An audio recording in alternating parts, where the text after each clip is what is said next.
Bahamas, where Atlantis overshadows everything here. We welcome you back to Thomas A. Robinson National Stadium.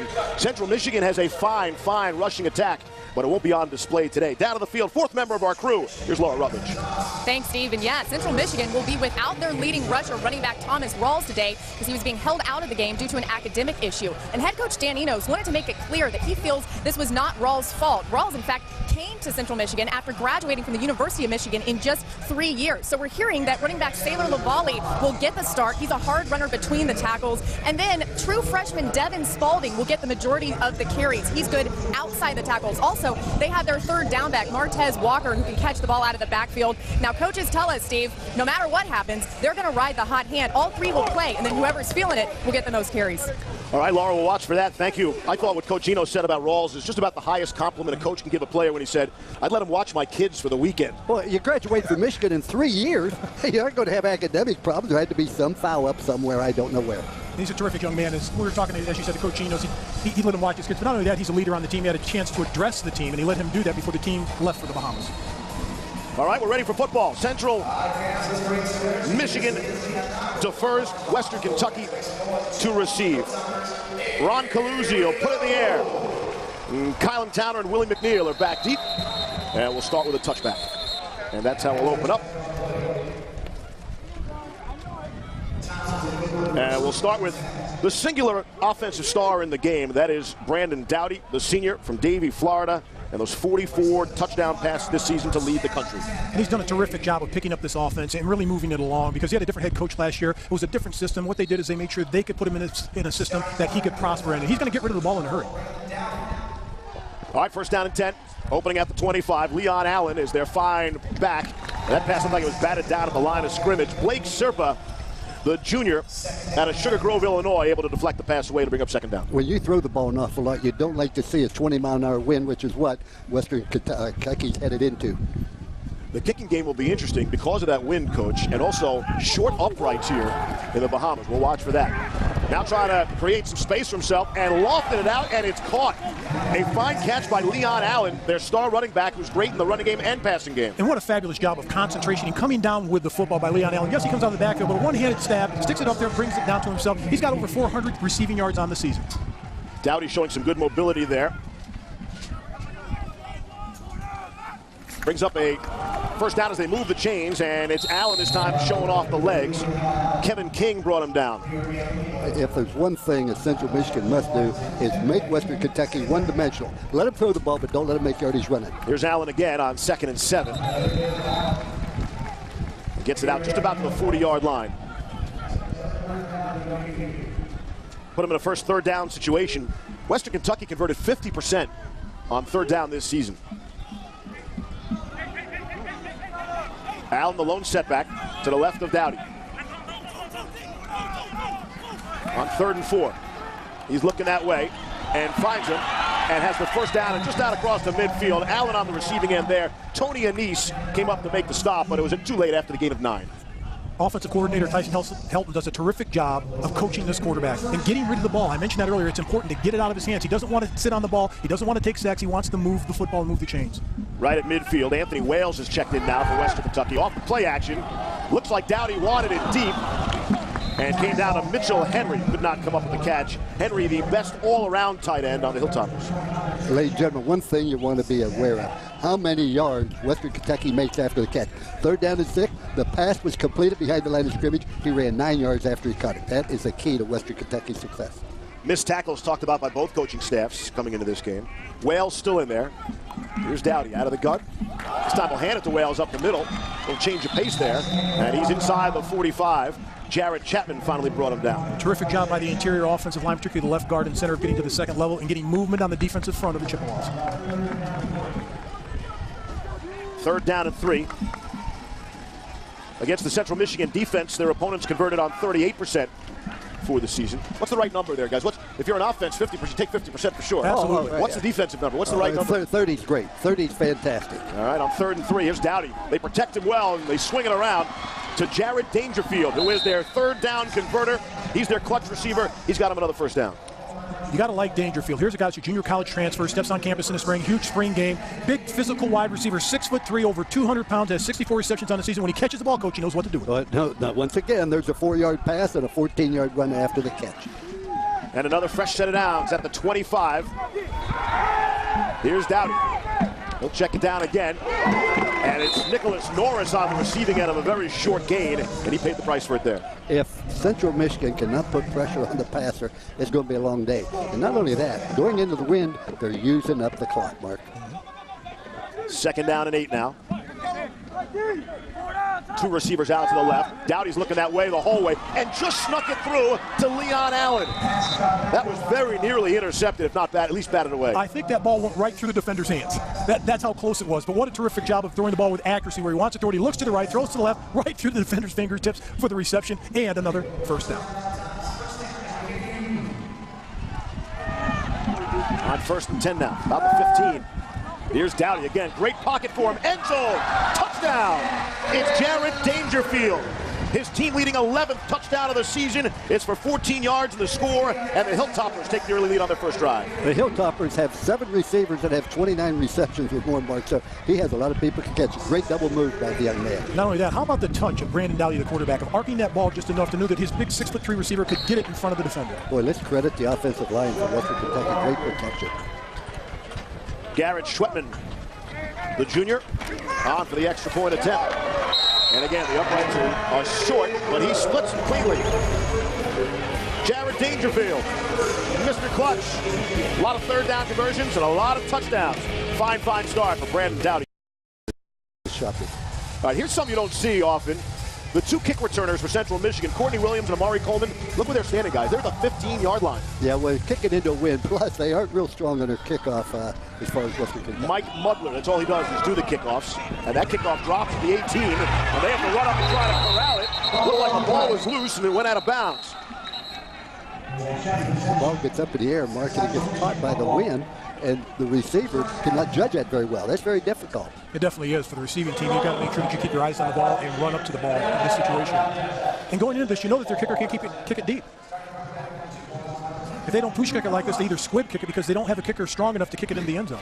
Amari Coleman was the player who got to the football and able to shovel it out of bounds. Cooper Rush is the quarterback. A young man, a quiet young man. Sophomore out of Charlotte, Michigan. Dowdy gets off to the great start. 6 of 8, 62 yards and a touchdown pass. We'll see if Cooper Rush can match him. As Laura mentioned, Sailor Lavallee starts in the backfield, but Rush comes out firing and completing to Titus Davis. And Davis yards after catch. Davis advances all the way inside the 30 of Western Kentucky before Dijon Brown brought him down. It's a gain of 45 on the first play from scrimmage. Very well designed play-action pass. That's why Titus Davis is one of the best wide receivers in college football. He's the first player in FBS history to have 8 touchdown receptions in 4 consecutive years. And here, you can see he breaks away from the defender and picks up the extra yardage for the Chippewas. So that'll flip the field right away. Lavallee stays in there as the single setback. Here's Rush on his center, and he'll hand it off to Lavallee. And he finds a seam up the middle, and he's very close to another first down. The offensive line has 142 starts among them. And not only that, Central Michigan, Mark, returns 20 starters from last year's team. Dan Enos has done a terrific job. He recruits a lot in the state of Michigan. He keeps a lot of homegrown talent there. A lot of big homegrown talent. Big linemen. Big lineman is right. 2nd and 2, they'll call it, from at the 22-yard line. Here's Rush looking to throw for it. End zone, got a man. Was he inbounds? Wow. Yes, touchdown. It's Titus Davis. Well, let's see now. If it stands, it's 21 yards and 6 points. Only need 1 foot. Wow, that's a great job of concentrating on the ball. One-handed catch. The defender had his hand on his left arm, took it away from the defender, caught the ball, has it there. Nice job. How about that answer from the Chippewas? The play-action passing. Notice that Western Kentucky drops back, not Central Michigan. All play-action. Brian Evie pumps it through. And that's the kind of college football we like to see. 2 series, 2 touchdowns. And receiver Titus Davis is one of the best in the country and probably the best receiver in the MAC. He's done a terrific What a start to this one, and that video from that went viral on Twitter. I mean, it just exploded all over the place. Great reaction. With all due respect to playing a bowl game in Detroit, yes, this time of year. But this is a great experience for these kids. A lot of these kids have never traveled outside of the country, maybe never will again, and this is an opportunity to visit a different country and a different culture and do some things that they never thought they'd imagined that they would do in their lifetime. Just getting a passport's different. That's 35, I think, before I learned what a passport was. Hey, you get a charge with that first stamp in your passport? Oh, boy. That's a big deal. That's a thrill.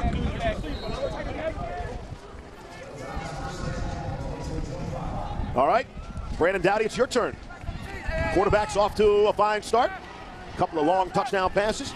On first down, Leon Allen will try the left side on for size. He's got some good running room. And he'll bring up a second and short. Jared Chapman finally brought him down. I really like the way Leon Allen plays. He has that downhill lean when he runs the football. You know, he's only one of two backs in the nation that has over 1,400 yards rushing and over 400 receiving yards. Coach, do you know who the other one is? I'm counting on you to tell me, like always. Jay Ajayi from Boise State. On 2nd and 1, that just went off the hands of Antwain Grant. Antwain, who goes by Twain, had missed the last 3 games coming off a high ankle sprain. They weren't sure if he's going to be able to go, and he couldn't hang on to that. Would have had the first down. Have you ever had a back that you've coached that's been that productive, that type of back that can catch the ball and run with it? Oh, absolutely. Absolutely. Here's 3rd down and 1. They keep it on the ground. Allen's got the 1, and then a whole lot more across midfield. And finally brought down at the 37-yard line. Anise got there, but not in enough time. Another big-time run by Allen, Coach. Big-time run there. But a missed tackle. And what's happening is they want to run the ball to slow down the pass rush for Central Michigan. Anthony Wales checks in. He'll give Allen a breather. Here's Dowdy. Move the pocket, slide it to the right, throw on the run. And that pass is caught, completed. It's Nicholas Norris who comes up with his second catch of the afternoon. Talking to head coach Jeff Brown and offensive coordinator Tyson Helton yesterday, they worked on his confidence. Not only that, in his footwork. They know that he's not going to run a 4.740 or 4.640, but he's able to move the pocket. And once he moves the pocket, he's accurate throwing the football downfield. Go 2 backs now. We see Dowdy under center. And he'll flip it to Wales. Able to turn the corner. Got plenty of real grass in front of him. And he's slammed out by Jason Wilson, I beg your pardon, at the 12-yard line. Put a good lick on him. There you see, notice how many missed tackles you have in a bowl game because you're not used to tackling with each other. Both coaches talked about the importance of tackling. Maybe you should have talked a little bit more. To the players. That's what they told us about it. Hey guys, here's Dowdy. Look at this pocket. Look at this protection. And throws underneath to Joel German. And German is in for the touchdown. Was somebody mentioning something about yards after catch and yards after contact? Nobody beats you throwing a catch, and they beat you because they run after. But I tell you, Dowdy, I saw him against Marshall. 59 points in 60 minutes regular season. He's just had a fantastic year. And that was Joe Tumpkin's big concern, the defensive coordinator for the Chippewas. He said, got to prevent the yards after the catch. And he's having a nightmare start, his defensive unit here. Schweppman back on for the extra point. A couple of long scoring drives for Western Kentucky. And the extra point is good. We haven't even played, just over around 7 minutes played. We got 3 touchdowns already. Sure do. At the Bahamas Bowl. Come on back, some more scoring. Western Kentucky scoring on an 11-play drive and then a 6-play drive. Central Michigan about to get the football back. Their scoring drive was all of 3 plays, 5 for 75 yards. Again, the receivers, they're even shorter now. I think they were the 15 last time. How about the 18? Mike Mugler will kick it off again into the wind, but kickoffs have been an issue. This one here. And picked up at the 20 by Courtney Williams. Williams found a little bit of a seam there, and he gets out to about the 39. So Central Michigan will have fine field position to start. Capital One Bowl Mania continues tonight. Fresno State squares off against Rice in the Hawaii Bowl. That's tonight, 8 Eastern on ESPN. Of course, former WAC opponents dating back to 1996 to 2005. It was only a year ago the 3 of us were at the Hawaii Bowl. Absolutely, great bowl. And they were talking about the inaugural Bahamas Bowl. We thought, hey, that might be nice to try. And here we are. Oh, it doesn't get any better than this. That's the power of Dr. Lou. Lou, where are we going next year, by the way? We'll go to Cuba. All right, big tackle and a rare loss in the game. Dejon Brown, the coveted JUCO transfer from Beaumont, California, made the stop. Is that our first loss of the game? First losing yardage play of the game so far. It's just one of the things when we talked to defensive coordinator Nick Holt, he said they practice hard on tackling because he knew that this would be a physical game, the way that they can run the football. And right there, that was one of those plays where he said, we're not going to tackle them every time like we want to, but when we do tackle them, we're going to make sure we bring everything with it. On 2nd and 14 after the loss. That pass is batted up and nearly intercepted. Cooper Rush's pass was deflected in the secondary. Taryn Williams, or Chill, if you will, able to make the tip. Oh, he goes by Chill. Nice job of watching the football, watching the quarterback's eyes. You're seeing the lane he's trying to throw to and getting to that spot and knocking it away. Williams does go by Chill since birth. He said he's never, ever heard a single family member call him Taryn. Not once, ever. You would think by accident you would slip up at some point when you're mad at him or something. No, he's Chill all the time. That pass, what a dime, with all due respect to Trent Dilfer. Cooper Rush firing it in there, and Jesse Kroll on the receiving end. When they talk about Cooper Rush, he has a 3.91 average. He was second team academic All-American. I think that is a great honor. That's the volumes about that young man. He's only a sophomore. Actuarial science. Who doesn't love that, huh? I tell you, boy, the insurance companies love him. Translate well to the quarterback position. Right? You know, they tell you exactly how many are going to die. They just can't tell you who. Risk and reward. Devin Spalding gets his first carry of the game. He's the true freshman out of Western Michigan. Nick Holt came up to make the stop. They love the 3 linebackers on that Western Kentucky defense. Brown, Holt, and Williams. Chill. They really play those 3 predominantly. I think they love Nick a little more, especially since his dad is Nick also, the defensive coordinator. He's had a spectacular season. 103 tackles on the year. He's had 5 games where he's had 10 tackles or more. You don't know how hard it is to play for your dad. Ask my son Skip. That's a great point. Rush able to just get that through the leaping arms of the defender. Again, it's Titus Davis on another big play, and they'll move the chains. Yesterday when we talked to Nick Holt, the defensive coordinator, we said, hey, your son's had a terrific year. What was the first thing he said? He missed some tackles. Didn't say, oh, he does a great job tackling or sideline to sideline, or he reads the fullback well, or he reads the quarterback.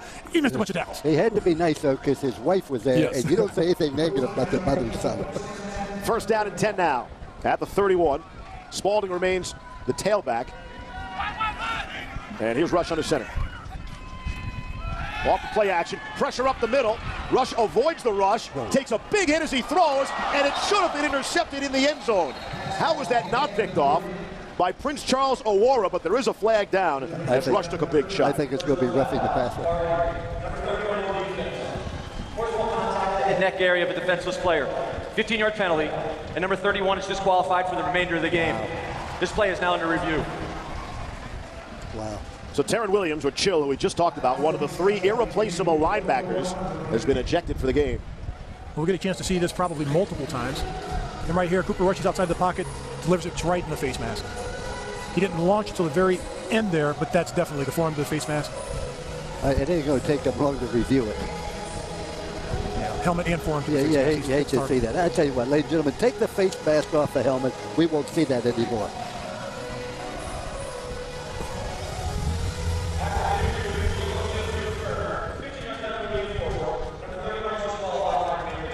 He's got to leave the field now. And Williams is a senior, guys. And that's so unfortunate for a player like that, a senior, coming over here, bowl game, the end of your career, the last game you're going to play as a collegiate player for Western Kentucky University, in the first quarter to have something like that happen. You've got to be mentally more in the game and more responsible at that. Life is a matter of choices.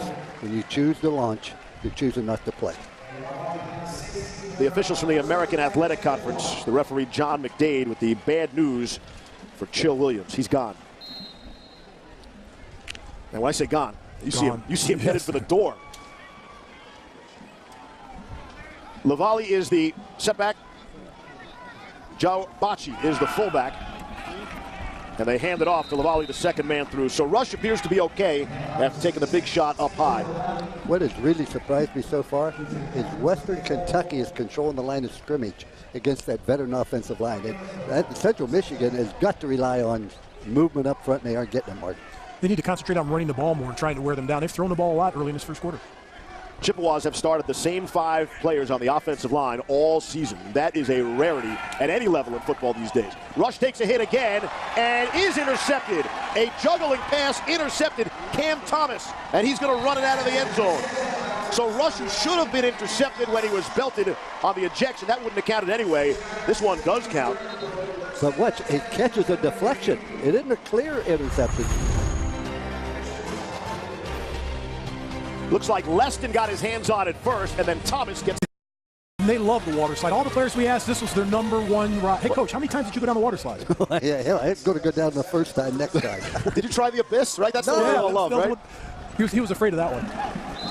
I was busy preparing for the game. I never left my room. My wife's got to believe that. You were out sunning on the beach the other day. I saw you. I was. Kyle Towner on the receiving end there. There is so much to do here, ladies and gentlemen. I strongly urge you to come here. If you get through customs, you're going to enjoy it. I'm not going down that road. So customs was a bit of a struggle. Not for me. But it's an unbelievable place. It's worth it. On 2nd down and 9 after the short game. Again, good pocket, good completion, and a nice job by Grant, able to hang on to the football in heavy traffic.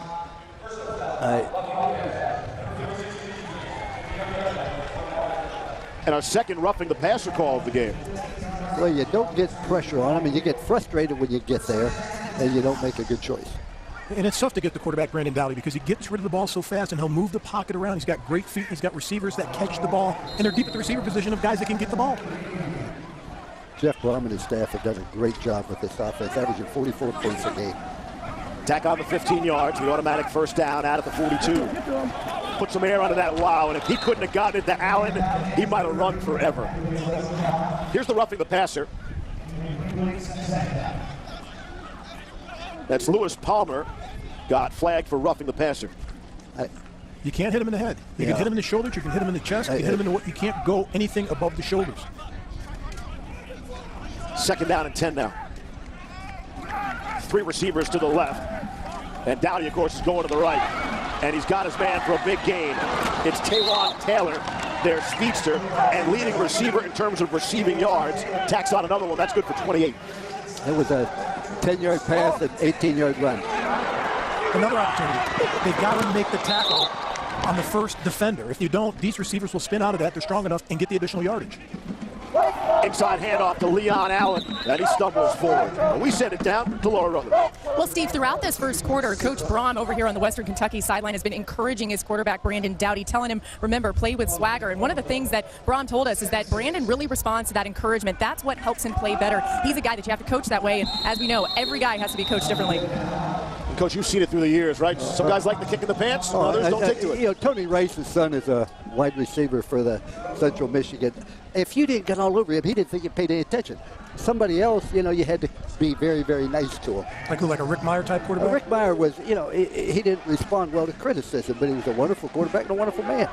On 3rd and 6, they've converted all 3 of their first down opportunities, and there's another first down. Make it 4 for 4 on 3rd down conversions. That's Uncle Willie on the receiving end. The oldest player on the team, they call Willie McNeil Uncle Willie.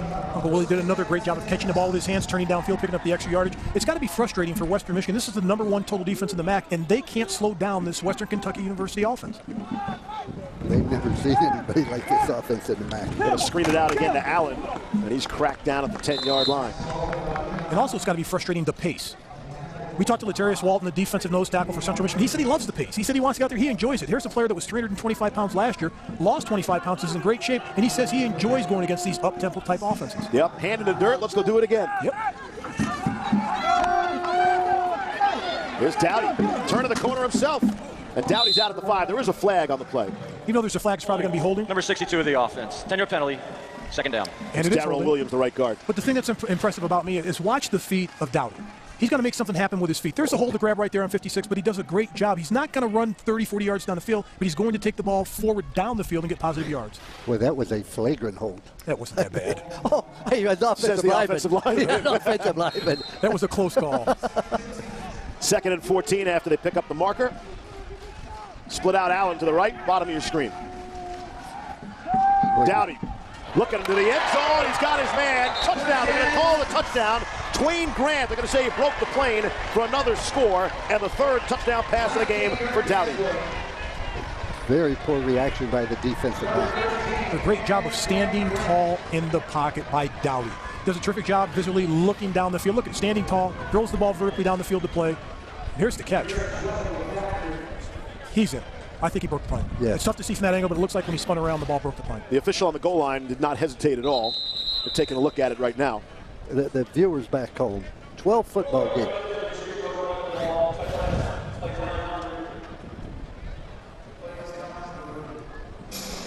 Right there from that angle, it's hard. But watch where the ball is, where the ball breaks the plane.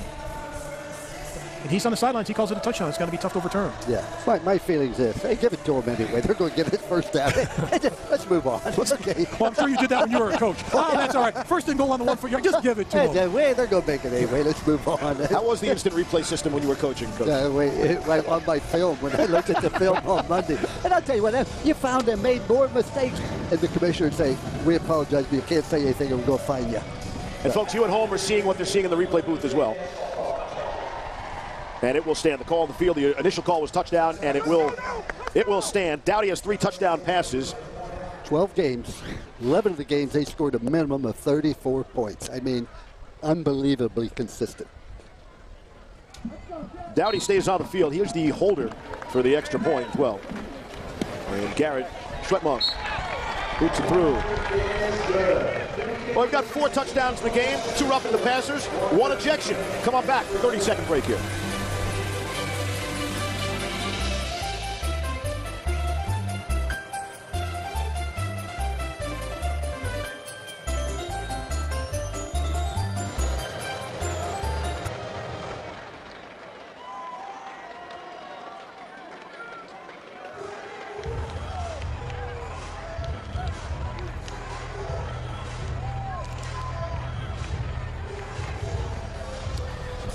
Thirty seconds later, as promised, back at the Popeyes Bahamas Bowl. How many pieces of chicken did you have for breakfast, Mark? Tell the truth. 3. There were wings, the little wings. All right, I had 4. It was awesome, though. Lou, did you partake? The new ghost pepper by Popeyes? That was terrific. I didn't get this manly physique by not eating. I want you to understand that. And again, Central Michigan, they're creeping up on every kickoff. Unfortunately for them, they've had a lot of kickoffs to receive already after all the scoring by Western Kentucky. That's in the air, and that's at the 20. Amari Coleman will try to do something with it from there. And maybe he gets out to the 30-yard line and push the pile out beyond the 30, and flags fly.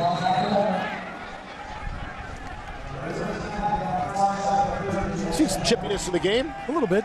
These are 2 proud football Personal teams. foul. Unnecessary roughness, number 82 of the kicking team. 15-yard penalty. I figured it would be on Western Kentucky because the one thing you learn, you don't get in a fight on the other team's sideline. Tyler Higbee was flagged there. Hey, speaking of which, you know, that Miami Beach Bowl a couple days ago. Wow. And there are football fights, and that was ugly. After a brilliant college football game. It was a terrific game. Those guys were throwing haymakers out there. There's no place in the game of football for that. I hate to see that. You really demean the game of football. One thing Jeff Brom has to recruit, a kicker. So we should not put it all on the wind then. No, right? no, a kicker. When they switch ends, they're still going to be in the 15 had or issues 20. all season long. Yeah. All right, first down and 10 now for Central Michigan. Great starting field position after the penalty. Here's Cooper Rush. He'll be dragged down from behind. There is a flag on the play. Gavin Rocker. Had to be holding. Holding. 37 offense. The right tackle. First down. Hold everything. Send it back to Chris Cotter.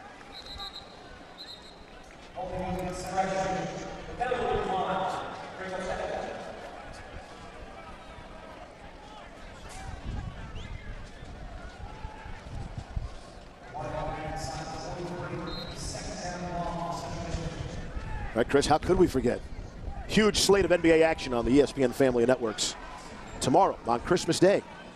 Hope you enjoy it with friends and family at home someplace warm. All right, out to Titus Davis.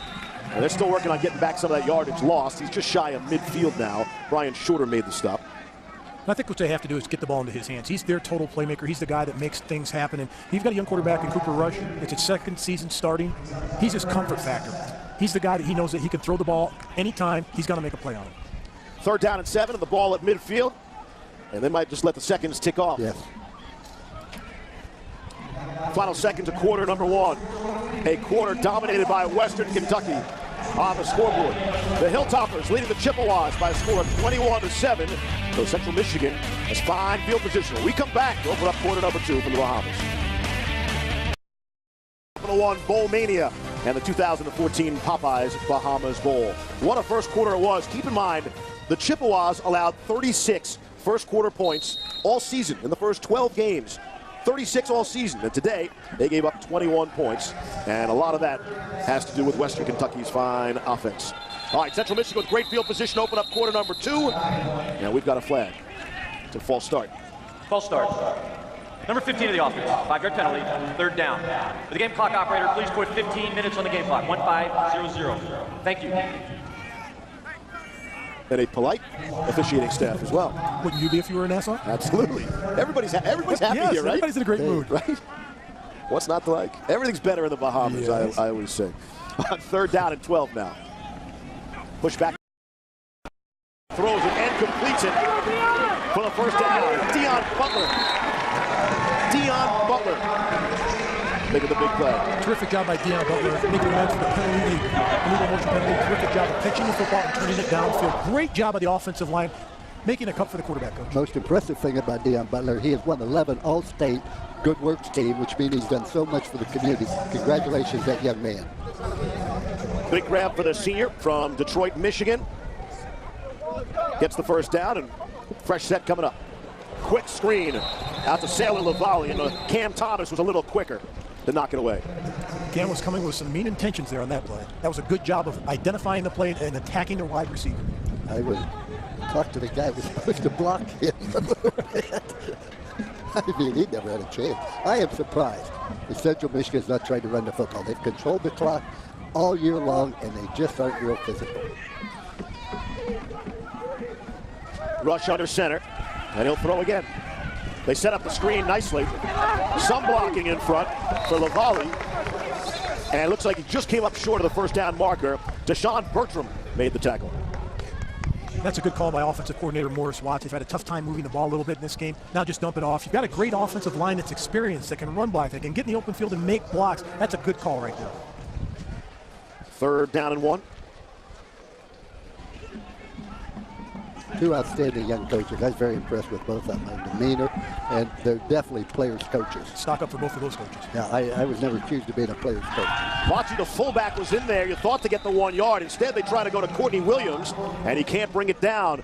Wonderful Terry, and that's his name on the birth certificate. Wonderful Terry, able to knock it away. Terrific job of taking your arm, putting it around the wide receiver, and knocking the ball down. That was wonderful.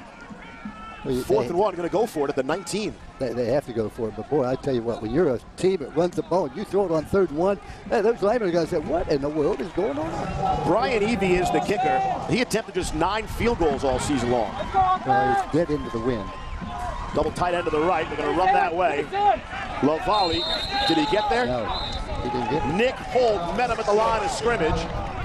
Now I understand why they throw it on 3rd and 1. Because 4th and 1 wasn't much better. No. What a great stop by Nick Holt. We talked about him being the coach's son. He's one of the guys on defense that gets everybody lined up and calls the play. But he can go sideline to sideline and make plays, and he can just run right up the middle. And he's going to see the offensive line pull from the backside of the power and do a terrific job of just stuffing the back before he can get to Great job of first pads down out. You know, nice job of leverage by Holt. WKU Hilltoppers have given up a total of 39.2 points per ball game. But I felt their defense to be vastly improved because they lost 8 starters last year, and they're just starting to mature now. And we thought Central Michigan's one of their advantages. They don't have a lot in the game, would be on that offensive line. But 3rd and 1, 4th and 1, they can't get there. And they turn it over on downs, and Dowdy will look to take advantage. And Lofton hits the sideline. How about that, Coach? You'd like that out of your offense. 3 drives, 3 touchdowns, almost 230 yards. Yeah, I definitely on that. I always said to our coaches, when we score 35 points on offense, I don't expect to win a close game. Defense is where I would be upset in all phases with Central Michigan. Sorry, Lou, the other number is 60% of their yards have come after that catch, which we've hopped on already. Yeah. So. How about 10 plays over 10 yards? Being great on 3rd down conversions. Allen is dropped for a loss by Justin Cherokee, the top tackler on the Chippewas defense. Maybe the Chippewas are starting to feel it. That's a couple of plays back-to-back that they put together against this Western Kentucky University offense. WKU's done a great job of moving the ball, as we just saw. Let's see what happens on 3rd down if they can protect Dowdy. But the only way you can defend Western Kentucky is to keep them on the bench by controlling the football. That's up your offensive line, and that's not happening right now, Mark. Until that does, they aren't going to win. There's 3rd and 12. Dowdy steps up to avoid the rush. Throws, and a brilliant catch at the 40-yard line by Willie McNeil. McNeil has the 1st down and plenty more out to the 46. It's a gain of 27. What a terrific job by McNeil snatching this ball out. Looks at the deep cross, Coach. They call this dagger. He goes up and gets it right there. The defenders are there. They can't do anything about it, but he does a magnificent job of high-pointing the ball, going up, grabbing it with his fingertips, hauling it in for the reception for another 1st down. I'm not sure who he was throwing to. There were 2 receivers in the same area. McNeil is now just one catch shy of the all-time WKU school record for receptions. I got a good chance he's going to make it. Anthony Wales caught it, and then he caught a whole lot of Brandon Greer. I'm impressed by the Hilltoppers' offensive line. They've given up 19 sacks on the season, but in this game they've done a terrific job of protecting their quarterback. They've done a great job. Let's remember, WKU's only been in one other bowl game, and that was against Central Michigan. They lost 24-21. A little different today. It was a couple of years ago. Lots of running room for Nicholas Norris. Norris has finally dropped inside the 30-yard line by Dennis Naylor, but not until he had 23 on the pitch and catch. Great blocking by the receivers downfield. They aren't very big, Mark, but they are physical. They know how to get downfield. Plus, the offensive line did a terrific job of getting out and blocking down the field. On first down and 10. Western Kentucky looking to add to the lead. Pump fake to the left, and it should have been a touchdown in the middle of the end zone. McNeil, who would have had the school record there, can't hang on. Coach, you can't draw this up on a wetboard any better than this. This is what you want your quarterback to do. Brandon Dowdy does a great job with the pump fake, puts the ball on the money. That's a perfect pass. That's got to be caught for a touchdown. Wide open. Great route, great protection, great pump fake, great throw. Terrible catch. McNeil will try to shake that off. I got a feeling they'll go back to him on second down and 10. And that's overthrowing everyone. Got some pressure from Jabari Dean. Take a look at the latest Dish, brought to you by Dish Network.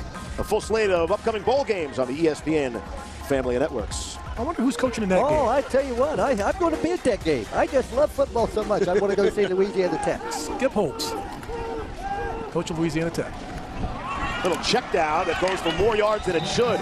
Allen has the first down. And really, you can't talk about Western Kentucky without talking about Louisiana Tech.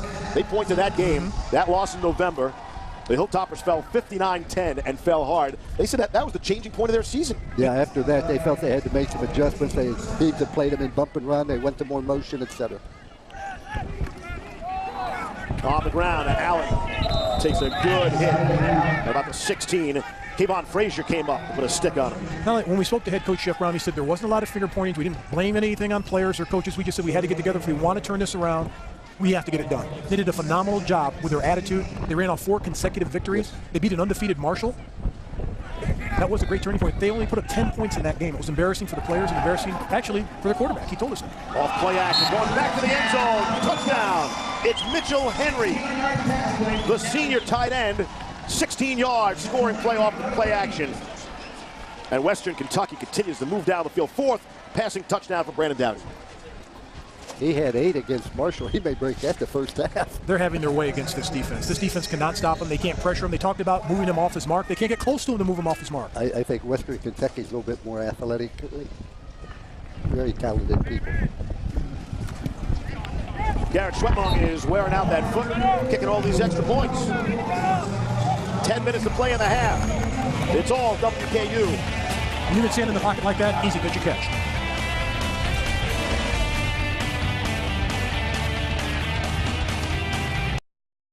Time so far.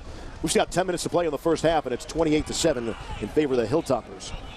That shows you how strong the wind is. Wind behind. Yeah. Amari Coleman try to give some field position to the Chippewas. The offensive statistics are eye-popping for the Hilltoppers, especially these 2 players. How about that, Coach? The first team in FBS history to do this. Over 4,500 yards passing and 1,500 yards rushing. Both of these young men obviously have had a terrific year, but I think a lot of that has to do with the change in the coaching staff. Oh, there's no doubt about it. And Jeff Brown, the players just absolutely love him. And he has this style offense. He's his own man, and this is his first year as head coach, and I congratulate him. They just keep on scoring. In their last game, it was just over a month ago, they put up 67 points in overtime and they win at then number 19 unbeaten Marshall. And so they're on their way to a big number here today with 28 already on the scoreboard as the Chippewas try to stay close. Dion Butler on the grab, his second of the game. We send it down to Laura. Well, Steve, Central Michigan quarterback Cooper Rush is certainly a man of few words. He's been walking up and down the sideline, shaking his head anytime he's off the field. He hasn't sat down, and I heard from coaches that he's very critical of himself. He can be a perfectionist at times. I mean, makes sense. He has a 3.91 GPA, but sometimes that can get in his way. So coaches trying to keep him positive, remind him there's still a lot more game to be played. All right, Laura, thank you. Hand off to Devin Spalding. And there's not much there. Laura, how about the conditions on the field down there today? It's a little warm down here, and I think it's affecting the Central Michigan sideline a little more than Western Kentucky. Central Michigan athletic trainers have a sponge that they're soaking in cool water, and they're squeezing it down guys' jerseys, but just trying to keep everyone hydrated down here because it's definitely warm. Let me tell you something, Laura. When you're up 27-7, that heat ain't going to bother you at all. It doesn't give you. At least half the distance to the goal line. Second down. I think that's our 4th personal foul in the game. And we're not even at halftime yet. I think that's a lot of frustration, particularly by Central Michigan. This is a defense, they've got a lot of pride. They've got a terrific defensive coordinator in Joe Tumpkin. And they're number 1 in the MAC. They're not used to this happening to them. Now, this is a team they know how to win. They know how to play hard. They're a very physical football team. And Western Michigan University, the Hilltoppers are doing a fantastic job, not only throwing the ball, but also running the ball. And stopping the run. I mean, they have done a tremendous job in that area. 3rd and 18 after the penalty. Pushes them all the way back to the 13-yard line. And Rush sliding to the right, to the left. Now he'll step up. Bought himself some extra time. Wants to go down the field and across the middle. The flag comes late. Anthony Rice, Tony's kid, was looking for the penalty, and he got it. Marcus Ward on the coverage. He'll be flagged.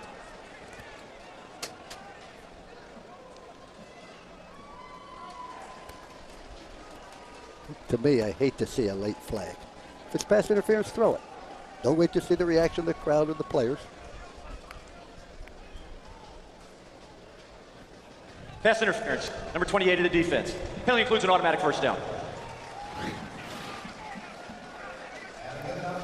Said 28. He meant number 8. Yeah, that's Marcus I don't Ward. care if you threw the flag late or not. That was pass interference. I think he had him by the head. So it gives the Chippewas what they need, and that's another first down. And Laura talked about Cooper being, quiet. You always wonder about, you can have quiet leadership, but we're so used to seeing quarterbacks firing their guys up and yelling at their teammates, trying to get them going. You just wonder how successful you can be without doing that kind of thing. Well, he's a leader by working hard, showing his teammates how to do things and do them the right way. And the guy wouldn't say 2 words if he had a mouthful. We talked to his offensive coordinator, we talked to his head coach and some of his teammates, but he's one of those type of guys that when they get on him as a coaching staff, he goes out and performs well. And when you do that, that's you're a leader by an example. And the other thing is, that's who he is. If you start yelling and screaming, you're a phony, and the coaching staff will say, players will figure that out too. You have to be who you are and real. And he's a real good quarterback. He just doesn't say a whole lot. Spalding on the carry there, out to the 35. Fans of the gift that keeps on giving. Heated holiday reunion and the most wonderful day of the year. This is your day tomorrow. Christmas Day. Look at the matchups. That's the Wizards logo, by the way. They'll take on the Knicks at noon Eastern. The Knicks could use a Christmas present. The Wizards are having an unbelievable season. Good for them in D.C. OKC and the Spurs at 2:30, and then the nightcap, the Cavaliers. LeBron James, he'll return down to Miami, Florida. That ought to be interesting over on ABC. 2nd and 2. What are you going to do? The handoff is to Spalding. Looks like he's short. Brian Shorter made sure of it. The Hilltoppers on defense are doing a great job of getting leverage against the Central Michigan offensive line.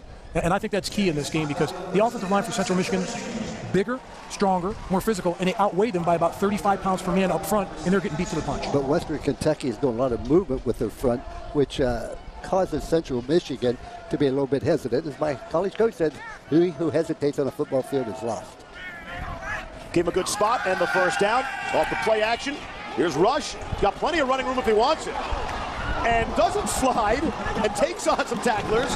And he's down to the 40-yard line of WKU. Well, that's one of those things, how you lead by example. And if you look at Cooper Rush, this is a quarterback that doesn't run the ball that much. He's got minus 77 yards rushing in the game. Most of them are sacks, rushing on the season. Most of them are sacks, but does a great job of advancing the ball downfield and making tacklers miss. But it's also a prime example of playing man coverage in the secondary rather than zone. When you play zone, you have people near the line of scrimmage. Not when you're playing man. That's how you can get a 30-yard run by a quarterback who's not particularly fast. Martez Walker is in the backfield. He'll get his first carry of the game, and there he is, crashing forward for 3 yards on the play before Gavin Rocker brought him down. Rocker, the only non-senior elected as team captain of the Hilltoppers. That's quite an honor for the junior from Georgia. He's done a good job with his hands in this game of shedding the offensive lineman and getting to the football. He's made a few plays earlier in this game. He had a sack that was called back because of a holding penalty, but he's been on the other side of the field, on the offensive side of the field most of the game. This drive for Central Michigan is critical, not just for their offense, but to encourage the defense as well. Taking some time off the clock. Good setup, able to step into the throw, but could not hook up with Titus Davis. Cam Thomas on the coverage there. pretty good coverage, Mark, on a wide receiver is very talented. Not only that, the offensive line did a good job of finally giving him a chance to look not only to his first option, but his second and third option on the play. Lou, you mentioned, running the football, running some clock, keeping the other offense off the field. Central Michigan was number 8 in the nation in time of possession all season long. That's one of their strengths. But when you're down 28-7, got to get it going a little bit. And the pass out across the middle, able to complete to Dion Butler. Boy, I want to tell you, you talk about courage. Cooper Rush stood in there in the last second. Watch it. He knows the guy's coming right at him. That's an outstanding job of knowing where the blitz is, knowing where it's coming, and getting rid of the ball as soon as you can to the receiver that's going to catch it and pick up the first down. Again, Cooper's quiet. Nobody's questioning his toughness, ability to hang in there. I tell you what, somebody with a 3.91 or whatever the major is, I can't pronounce it. Actuarial. I tell you what, you got to be pretty smart to do that. And it's not like he's in the library all the time. They said they got to run him out of the football complex. He just won't go home. He's constantly studying and looking at the film, as most starting quarterbacks are. We spoke to Morris Watts yesterday, the offensive coordinator. He said that this is a player last year was kind of forced into action. They didn't expect him to play last year. He was basically the 13th quarterback because of injuries and because players didn't play well in front of him. They put him in there to play. Did a solid job, not a great job, 15 touchdowns, 15 interceptions. But this year really turned the tide and turned around, and the light came on as far as making sure to get rid of the ball, lining up players where they're supposed to be, being confident in what he's doing on the field. I enjoyed our conversation with Morris Watts, 76 years old, 53 years in coaching, looking for it all to the end zone, and it's batted away. Cooper Rush looking for the big score to Courtney Williams, and wonderful Terry was there on the coverage. Brings up a 3rd down and 10. Underthrown a little bit, but I think the wind's got a factor down there. It's really windy down there. It's a strong wind. I'd say it's a 2-club wind. In golf, it's 2 clubs. Yeah, you see the flags that are flying. So Central Michigan, they've thrown a pick in the end zone, and they've been stopped on downs in the red zone. So they've moved the football. They've had opportunities. And here's 3rd down and 10. Rush flushed out of the pocket. There is a flag down. And Rush will loft it, and it's caught. Caught by Mike Kinville, his first catch of the day. Let's see if it'll hold up. No, it's coming back. Kevin Henry had a hold on that play. The right tackle, number 60.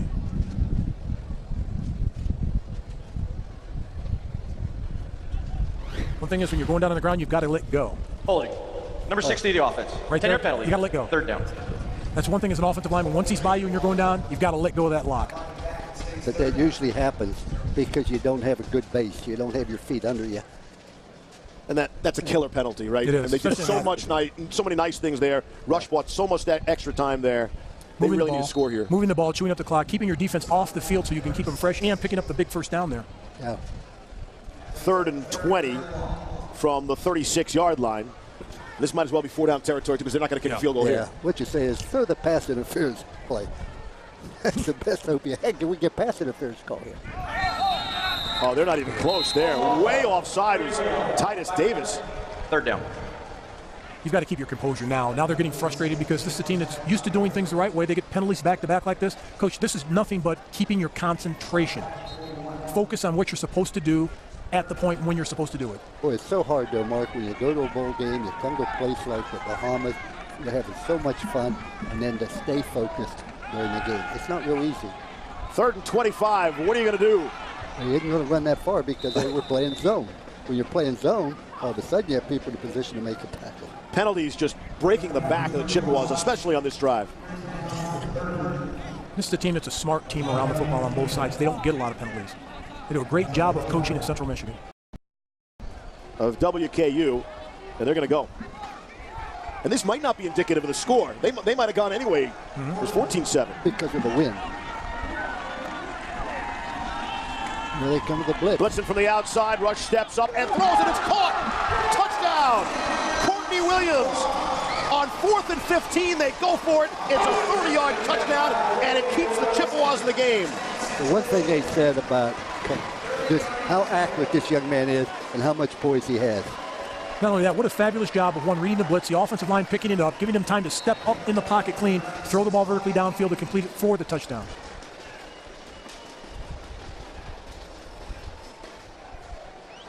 Here's Heavey on for the extra point.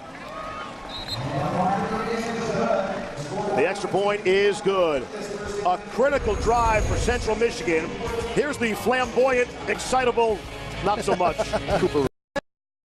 past 2 times he's kicked the ball out of the end zone. Now he's kicking off into the wind. All right, kicking off into the wind for the first time. And it's at the 10, Willie McNeil.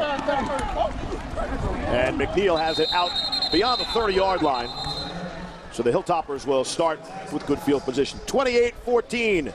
Central Michigan trying to rally. All right, Chris, thank you very much. As we welcome you back here. And WKU trying to get it going and add to their lead. Little trickeration in the backfield. Taywan Taylor, the speedster, winds up with it and scampers down the near sideline for a first down. He's shy of the 45-yard line. There should have been a 5-yard loss, but the elusiveness of the receivers for Western Kentucky is very impressive. Keeping that Chippewas defense guessing. All half long. 2.5 to play in the half. And off the delayed handoff to Leon Allen. Allen came in, ranked 4th in the country in yards from scrimmage. Dual purpose threat there. We have not had a fumble, and we've only had 1 turnover, an interception. That's impressive. Particularly in the bowl game, because players have had a couple of weeks off now. They did get their extra practices in, but usually guys are a little stale when they come to the game. They're trying to knock the rust off. But usually you're going to see some fumbles. Football is so important. You know they named the game after it? Oh. Dowdy able to go sideline to Willie McNeil for the touchdown. With all sorts of time, that's good for 55 yards, and for Willie McNeil, able to make the big play and get the all-time school receptions record in the process. Not only that, Brandon Dowdy just makes it look so easy in the pocket. The defender slips on this, but it's a great pitch and catch to Willie McNeil. But I've been so impressed with Brandon Dowdy thus far in this game. Oh, nothing really upsets him in the pocket. Nothing distracts him in the pocket. He just stands tall all day long. He knows where he's going. He's got a very strong arm. He's exceptionally accurate. The extra point on the way. Good thing Western Kentucky did play a poor defense in the match. Brandon Dowdy, that's his 5th touchdown pass of the afternoon. And we're not even at halftime. Western Kentucky will kick it away, and as they do it, it's a good time to make the point. People who criticize that there are too many balls. I thought your line yesterday, Lou, was great.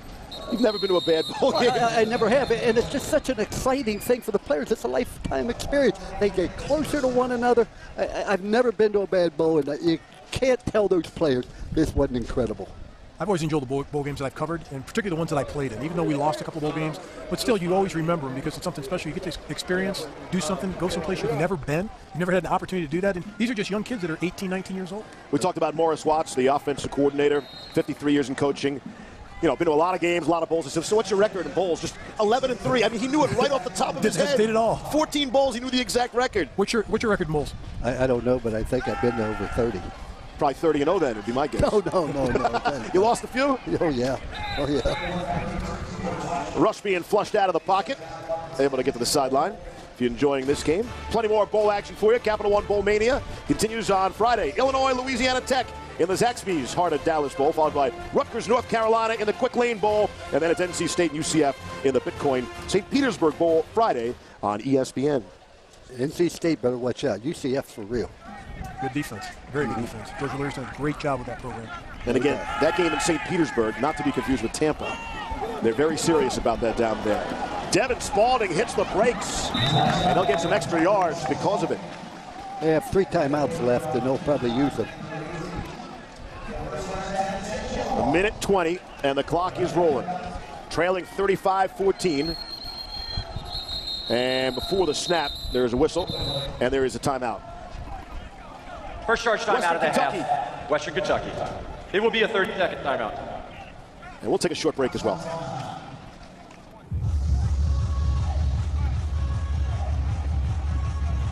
For the game clock operator, please put 112, 112 on the game clock, please.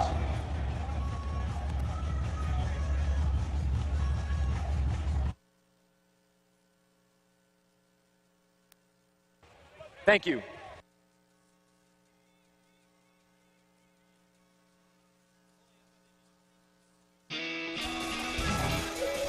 Gotta be careful swimming in the pool at the Atlantis. Because, oh wait, that's not the pool. No. Dinner is served. Nice. So Western Kentucky took that timeout on defense. A minute 12 is put back on the clock. Here's 1st and 10 now for Rush. Good pocket for him, going for the sideline, and unable to connect with Titus Davis. That would have been a tough pitch and catch anyway for Cooper Rush. There are 3 defenders right in the area. I am really impressed with Western Kentucky as a football team, and their defense is playing excellent football. We knew they could score coming into the game, obviously, but their defense has really picked it up, particularly in the first half of this game. Yeah, I was impressed by Cody Cater's hair on the sideline, the backup quarterback for Cooper Rush, helping with the signals in the play. Here's Rush, set up the screen, and got it out to Spalding. And Spalding is knocked out just before midfield. And there's young Cater I was talking about, the senior. That's good salad, as we call it, yeah. Good lettuce there. I've never had hair like that. No? Just a thought. 3rd down and 4 upcoming. 59 ticks left in this first half. Central Michigan really needs another score before halftime. Not an interception is what they need. That was nearly picked off by Cam Thomas. Thomas has had a fine game in that Hilltopper secondary.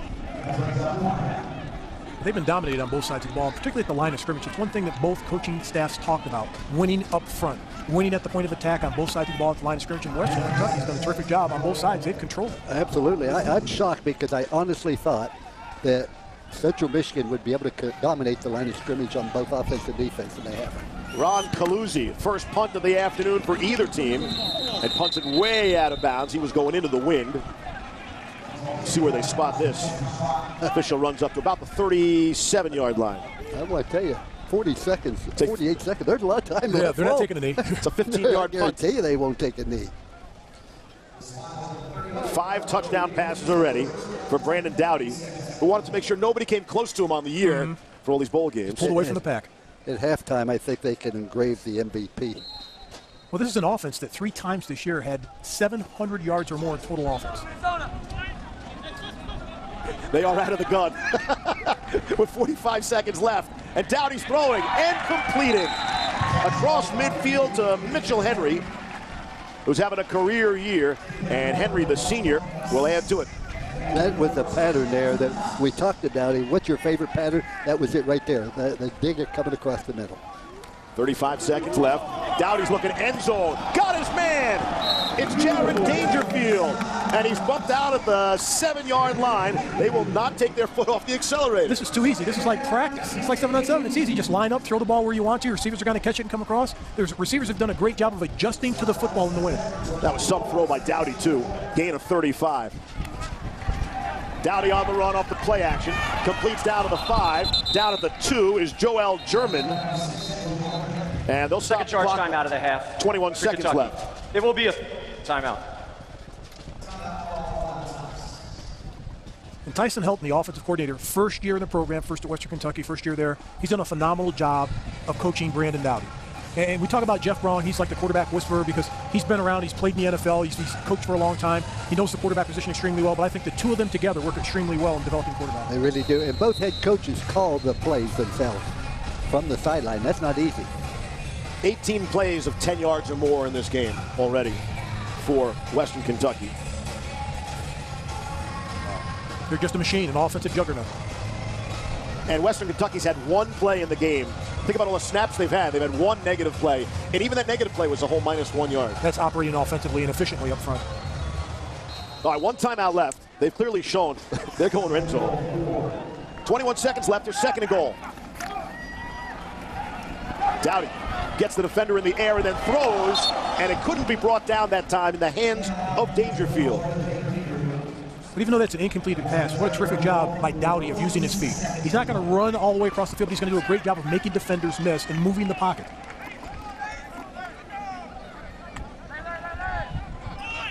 Third and goal. 14 on the game clock before halftime. How do you like his poise so far, Coach? Oh, very much so. Very impressed. Feels some pressure. Won't be able to bring him down. He's going to run for it. Going to get there. Touchdown. Making 5 throwing touchdowns and 1 rushing touchdown for Brandon Dowdy. Again, I talked about his efficiency and his ability in the pocket to move around and make plays with his feet. There he does an outstanding job. He feels the pressure of the rush, gets away from it, gets to the outside, makes a good decision here, keeps it, takes it in for the score.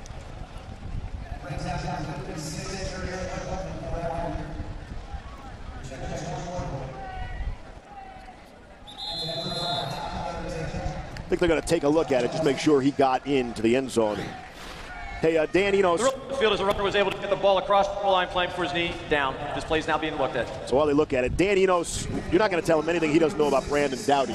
He recruited him at a high school, so he liked him, knows plenty about him, said he's shown great improvement, never puts his team in a bad spot, tough, takes shots, hangs in there. So again, he's not surprised with how well Dowdy's playing. He might be surprised with what Dowdy's doing to his defense, though. Yeah, I think so. With their defense, they relied on their defense all year long. But let's take another look and see if he got in there or his knee was down.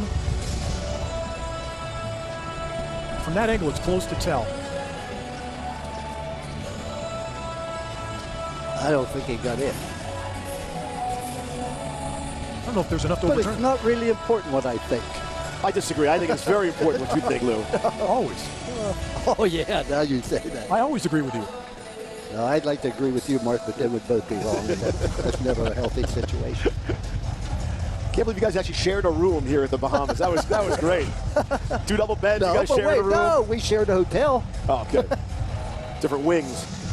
Had to separate you guys. 6 seconds left. We are under official review. Call on the field is yet another touchdown. See, if he would have went in standing up, we wouldn't have had to review this.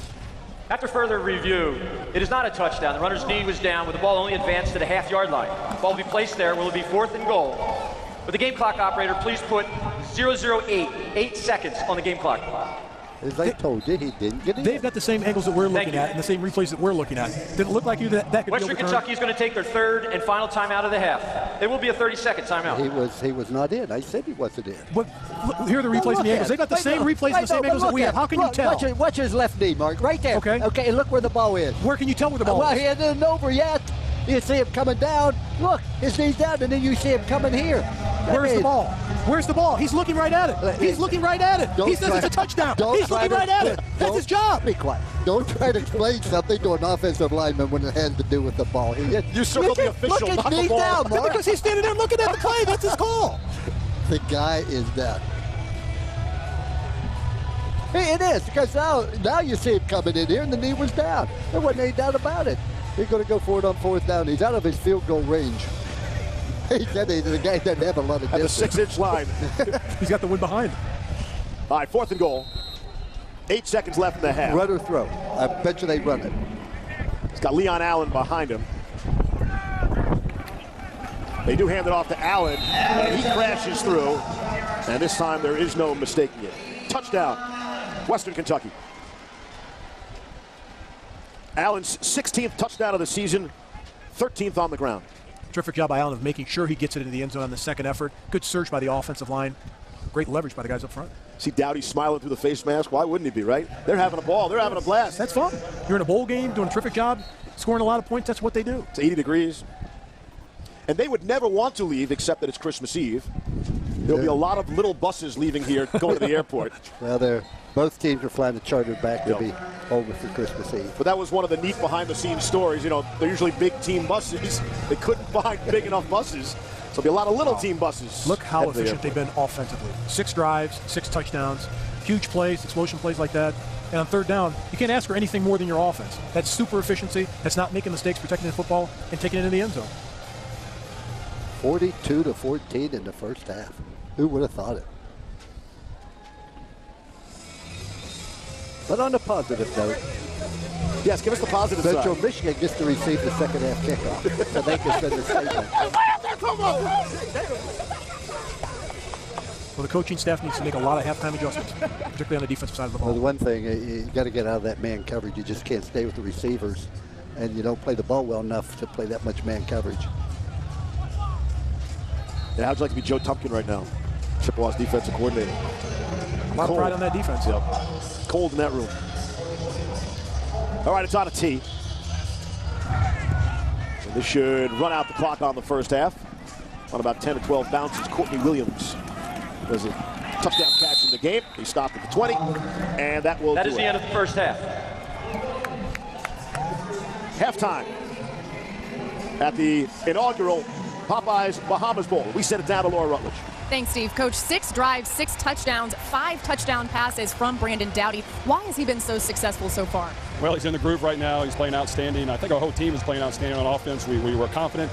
We play together. We really don't care who gets the credit or gets the ball, and that's really when you have an unselfish team, you have success. So happy with their performance, but we got 30 minutes left. You know Central Michigan wants to control the clock, but your defense able to limit them consistently. What else do you need to see out of your defense? Well, I'd like to see a lot more, to be honest with you. I'd like to get off the field on third down. We're not doing that. We have created a few stops, which is important. Really what I want to see is 30 minutes left. We want to finish the season on a positive note, and that's playing better. So I'd like to see improvement on our defense. All right, thanks, Coach. Steve, still intense, even in the Bahamas. Thank you, Laura. Jeff Braun, a native Kentuckian, certainly enjoyed that first half. Set to go to Chris Connor and Trevor Maddich for the halftime report. Happy holidays from all of us at ESPN. One day a year I get to emulate my idol, the guy I grew up watching, Reese Davis, and I get to stand next to Lou Holtz and Mark May. We started talking about Brandon Doughty at the beginning. 5 touchdown passes in the first half. Outstanding. 22 of 30, 350 yards in the first half. Not only that, he wasn't sacked. His offensive line did a spectacular job of keeping his jersey clean. But I tell you, Western Kentucky is more than just Brandon Doughty. Their defense played well, their offense played well. They're just a better football team. And yesterday, the Mid-American Conference champion lost to Marshall by 29 points. Chippewas will get the football. They will receive to open up the second half.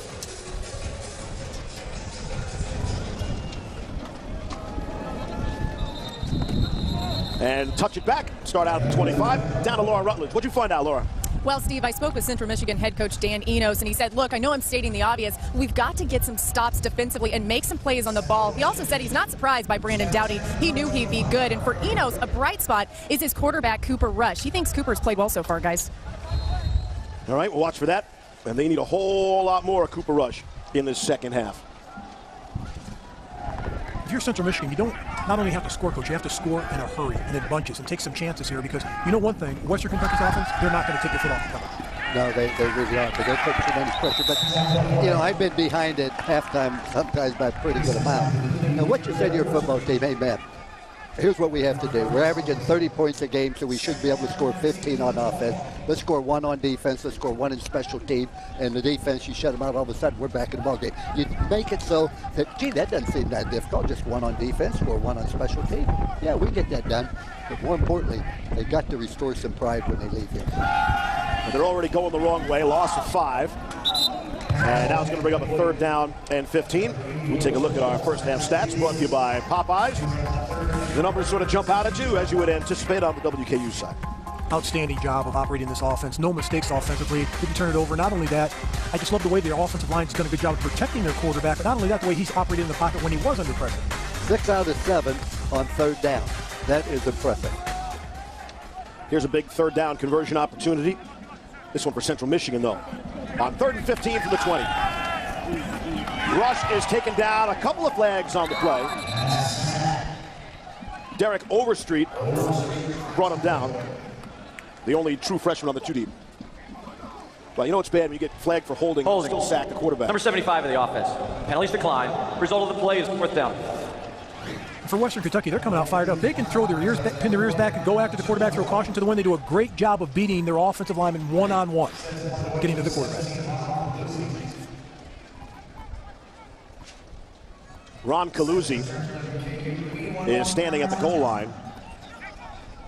Kylan Towner is standing on the Chippewas side of the field. They'll have great field position for their first offensive series here in the second half. Punting into the wind. The last punt was for 15 yards. Fair catch. The rare fair catch at the plus 37. Willie McNeil stepped up to bring it down. This is so out of character for Central Michigan. Number 7 receiving team. 10-yard penalty. First down. All right, field position just decreased by the 10 yards. So out of character for Central Michigan. They allowed some 26 points per game average for the season. They've given up 42 in the first half. Well, after what Marshall did to Northern Illinois, the champion of the MAC last night, and then you see what Western Kentucky has done here today, maybe the USA Conference just a little bit better than people think. Not only that, I think when you look at both of these teams, it's going to be interesting to see how this defense comes out for Central Michigan. And they played extremely well all year long. They've counted on their defense and their offensive line, and right now they're just getting beat to the punch. So particularly the first series, how they come out of the locker room and how they play, and the halftime adjustments by the coaches. But remember our meeting yesterday, I said, you play man, free, and with safety? He said, no, we play 0 man. I went, wow. Watch out now. Now, Pitch to Anthony Wells. Try on the left side. Halfway to a first down. Justin Cherokee able to cut him down. Right, now we'll see them mix it up offensively for Western Kentucky. They're going to run it, they're going to throw it, but they're going to try to eat the clock up as much. But they're not going to deviate from what they do offensively. They're still going to throw the football. No, when you rattled that off twice this year, they gained over 700 yards. That might have slipped by some people, but they're going to do it again today. Hands it off to Wales again. Brought down at the 41-yard line. Latarius Walton made the stop. I want to look a little big picture at both of these programs. You've got two young coaches. Danny Enos in his 5th year. He's done a great job there. And Jeff Brom in his first time as a head coach in college football. What a terrific job he's done and brought this team together. They were 3-5 at one point this season. Yes, they won their last 4. But I tell you, in a bowl game like this, when the other team embarrasses you, all of a sudden you say, maybe we need to run that offense a little bit more because we can't stop it. Dowdy had so much time there, allowed Anthony Wales to come free underneath. I keep on harping on his feet and his footwork because he's so confident and calm in the pocket. He'll step up and slide in the pocket, but he continues to look down the field to play. He doesn't get rattled at all. Also impressive about Western Kentucky is they're just 6 years into their transition into the FBS in search of that first bowl victory, and they would appear to be on their way. Wales stays in. We've yet to see Leon Allen on this series. They check down to the big tight end, Mitchell Henry. And Henry is dropped inside the 20-yard line. But in all honesty, you got to be impressed with Doherty. But however, I mean, he's like the Maytag repairman back there. I mean, nobody's around him. Steps up in the pocket. Even if there is pressure, he just finds a way to get it done. Handed off to Wales. That ball came free. Chippewas say they have it. Justin Cherokee, and they do. A spark for Central Michigan here. It's an opportunity for Central Michigan to take advantage of this. Hopefully a momentum swing for them. They finally got a turnover. They stopped Western Kentucky from scoring. Now they have to do something with the football. Just didn't have the handoff. Ball hit him high in the chest. So I knew we should have thrown the ball. Cherokee makes the play. 5th in the MAC in tackle during the regular season and comes up with that fumble recovery. Forced a couple fumbles during the regular season as well. All right, let's see what Cooper Rush can do. We're right back on the field. And on first down, they hand off to Devin Spalding, the true freshman from Western Michigan. Going into this game, Western Kentucky and their defense coordinator, Nick Holt, they were so worried about the play action. They don't have to worry about it because they haven't established the run. This is a team that normally establishes the run early and uses their play action a lot, particularly their tight ends. They can't do it in this game because they're so far behind. The tailbacks for Central Michigan are averaging less than 2 yards a rush.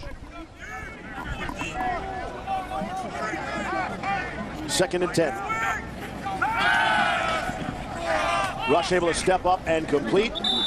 Very close to the first down. Anthony Rice, his first catch of the day. And that's a big play for the offense. Now you've got an opportunity to move the chains. Great job. Keep it going, Central Michigan. Lou, how do you handle that? You're Dan Enos at halftime. You had your doors blown off in the first half. Do you let the kids have it, or you try to keep it loose and calm? How do you coach that at halftime of this kind of game? Well, me personally, you don't get on them at halftime regardless because, they may resent you.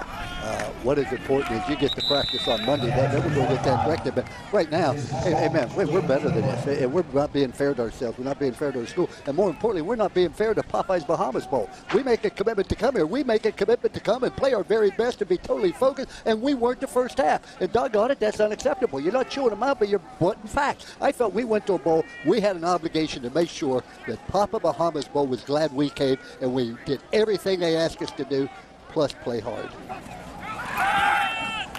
Here's Rush.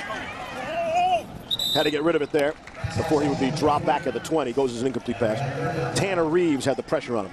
Well, that's why this is a team effort. The offensive line did a spectacular job of protection. He wasn't touched on the play. Somebody has to make a play at the outside wide receiver position or tight end position, come up with a play offensively. They have to continue to move the chains. They need that spark. But the Central Michigan's in a position, Mark, where they're not used to being. Their offense isn't geared to score 40 points in a half. How about geared to score just one touchdown and let's go from there? They got 2 in the first half. Let's get 1 in the second half and let's move on from there. We talked to the coach. They said we want to get a lead and force them into one-dimensional. Rush drops the football. I think he recovered it. Tanner Reeves again had the good pressure. Brings up a 4th down. Once again, good coverage, good pressure. And that's just all-out hustle by the offensive line. Coming back, going back behind the pocket, being pushed back, and coming back and making the play. Terrific job by the defensive front four of Western Kentucky. So the Chippewas forced the turnover and unable to do anything with it. Going to go 3 and out, and Calusi is back to punt. Off the side of his foot and then some. And that football might be loose. 35 yards, a flag coming out. They give him a chance to catch it? They did not give the receiver a chance to catch the ball. You have to give him an opportunity to catch it. He did not have the opportunity to do so. Hey, I don't know why we have officials. They can call from up here. It'd be hard for you to throw the flag Catch over interference. here. Number 16, the kicking team. That is 15 yards, first down.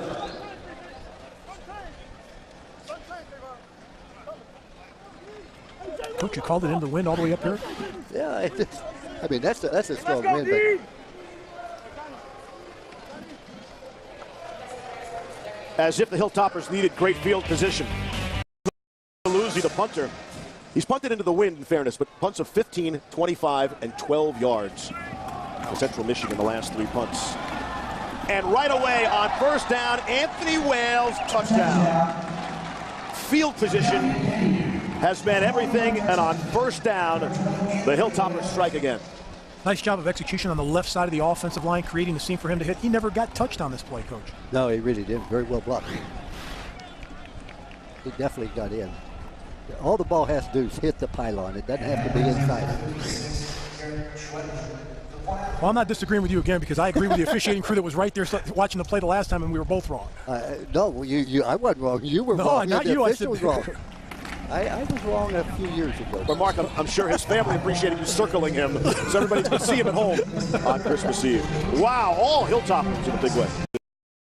This upcoming kickoff. And with any luck, we'll get a smile out of D Nash, even with his team struggling so badly here today. Kickoff out of the end zone. Down to Laura with much more. Laura. All right, well, thank you, Steve. And here with Derek. And Derek, you were diagnosed with leukemia a couple years ago. You were able to come back. Then the cancer came back again. Tell us about this entire experience for you and what it's been like fighting through all of it. You know, it's been rough. You know, I would have never expected it would have happened again. They told me that it wouldn't, and then it did, but it happened. And then I got the, you know, I heard about the team coming and all that, you know, and the coach. I didn't think I could go at first. And I was all in the hospital. I'm like, oh, man, and I was all sad. And then Coach Enos called me. He said they got a waiver for me to come. It's a wonderful feeling, you know, being here with the team. They've been supporting me this whole time. Without them, I don't know where I'd be right now, to be honest. They bring such a smile out of you and such joy out of you. What was it like when you found out that you got to go to the Bahamas and you got to tell your teammates? When I got the call, to be honest, I was in the bank. I didn't know what to say. Like, I was just like, Coach, are you serious? And then he let me come down, and I went to a practice and surprised the team, told them I went to the Bahamas, and everybody went crazy. And it was a nice, intense practice that day. Your teammates have driven 2 hours down to Ann Arbor to see you when you're getting treatment, when you're going through this time. You said that you don't know where you'd be without them. What does it mean to have that support, that family all the time? You know, I don't ask for too much sympathy. I just want people to know that I'm going to get better. But they've been boosting me on this whole time, and it feels good. You mentioned getting better. You told me yesterday you feel like the cancer is gone. Why is that? I know my body. This is my second year going through it. And to be honest, it's gone. I'm just waiting on the results, but I know it's gone. I'm confident. Thank you so much, Derek, and we all wish you the best of luck. Appreciate it. Steve?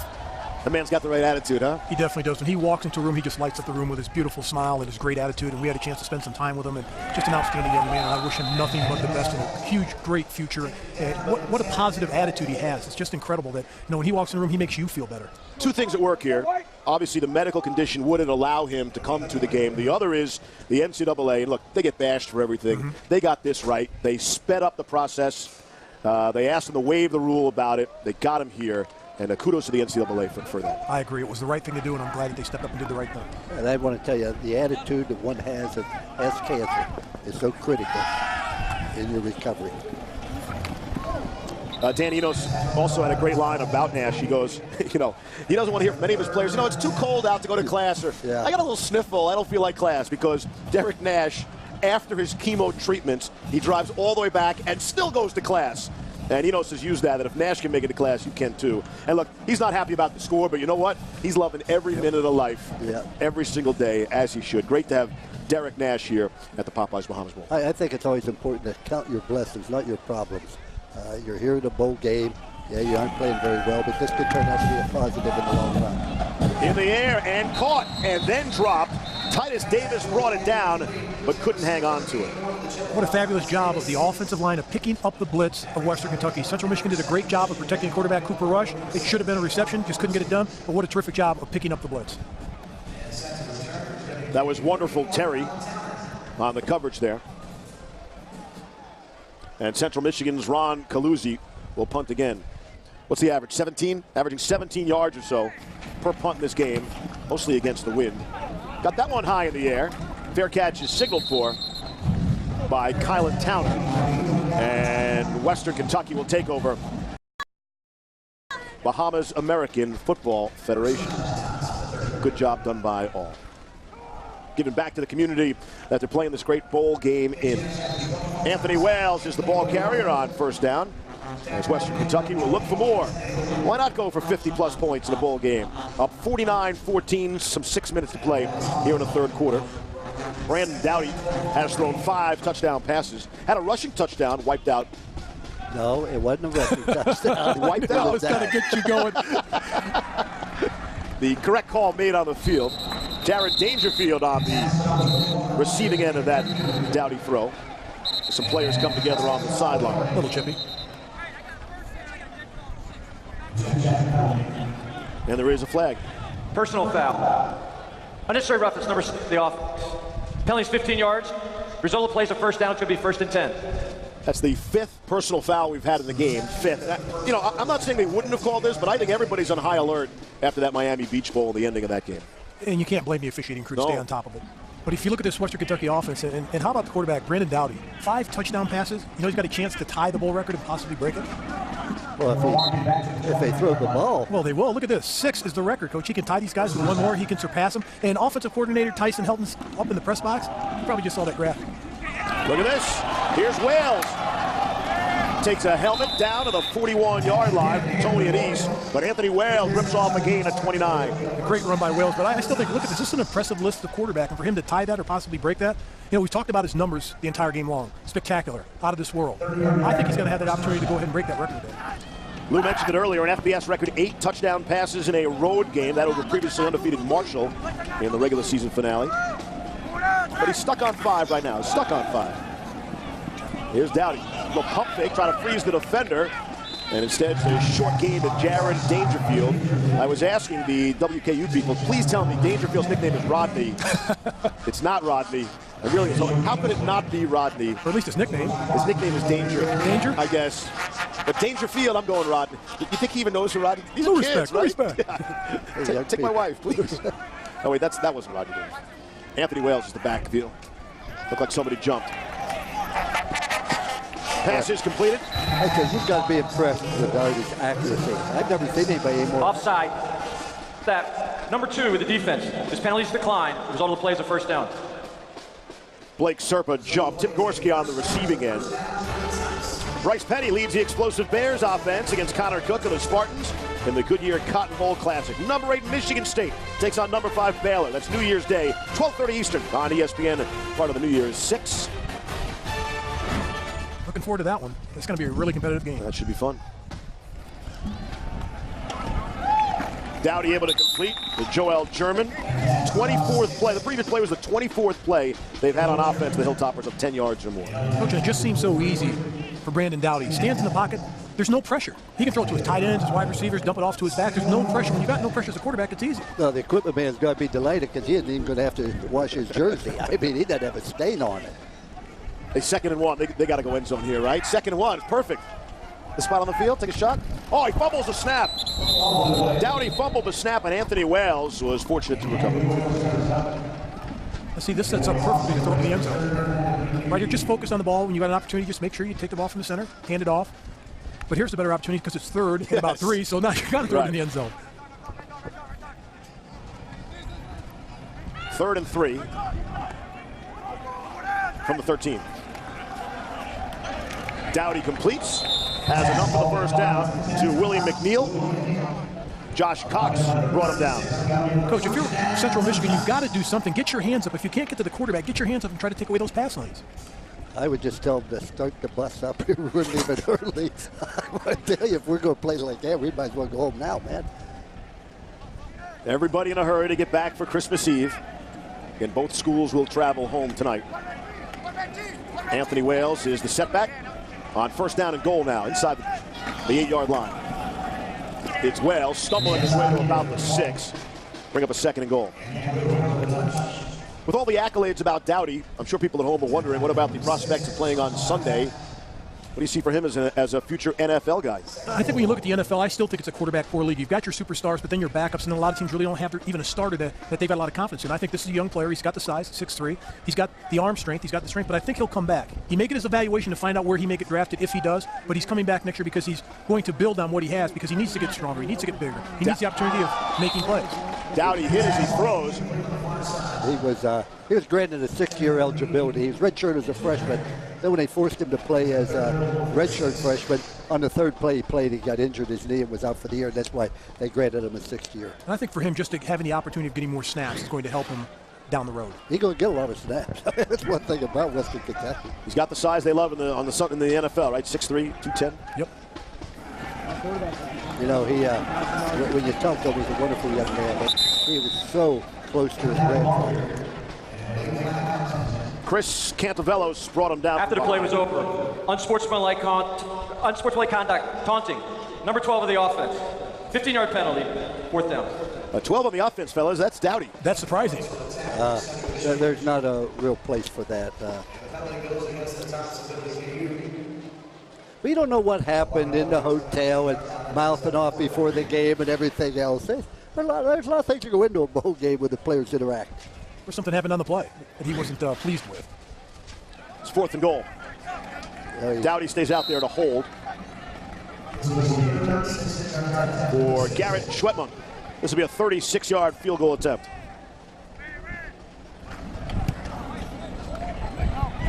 And no good. One thing about this game, special teams have been a premium, whether it be field goals, kickoffs, returns.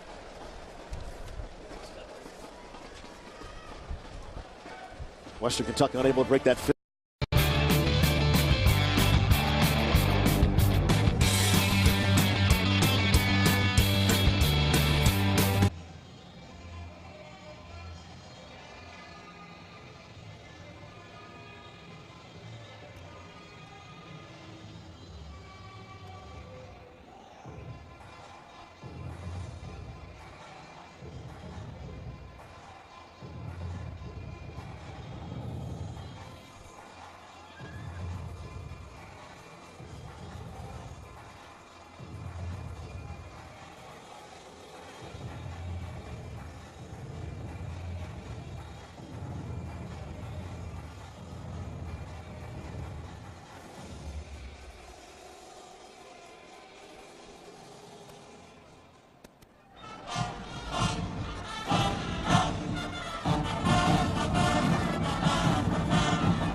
All right, a few more pieces of excellent Popeyes fried chicken has been devoured as we welcome you back.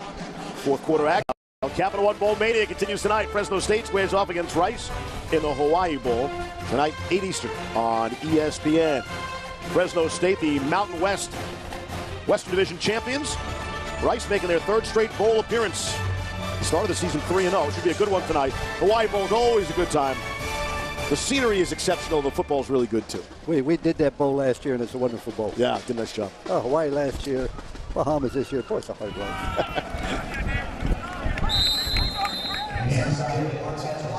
We've mentioned some of the defenders for Western Kentucky. Wonderful Terry, and there's Prince Charles Awara. And those are not nicknames, people. Those are birth certificate names. And even G. Money Brown. That's my favorite right there. G. Money Brown. That's birth certificate, people. On my birth certificate says Steve, okay, just for example. Mine says Mark. Okay. Lou? I don't have one. And each one has a story, but you expect them to be nicknames, and they're not. They're the real deal on the birth certificate. All right, Cooper Rush airing it out for Titus Davis. It falls incomplete. I'm going informal if you're actually checking the facts. Might be Steven. Might be hurt. Get up and walk it off. Tough guys. There you go. Titus Davis came in second in the NCAA among all active players in touchdown catches. He has really played very well. He hadn't had many chances to excel, but he has. With the play clock operator, please put 25 seconds on the play clock. It started on my signal. Thank you. Titus Davis is a player that's going to play at the next level. He's going to get that opportunity. Todd McShay had him ranked late third, possibly early fourth round draft pick.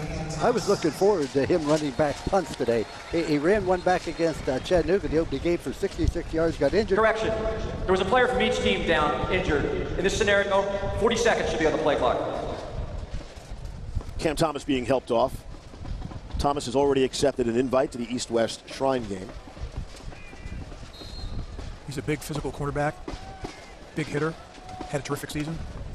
Great against the run. Senior from Patterson, New Jersey.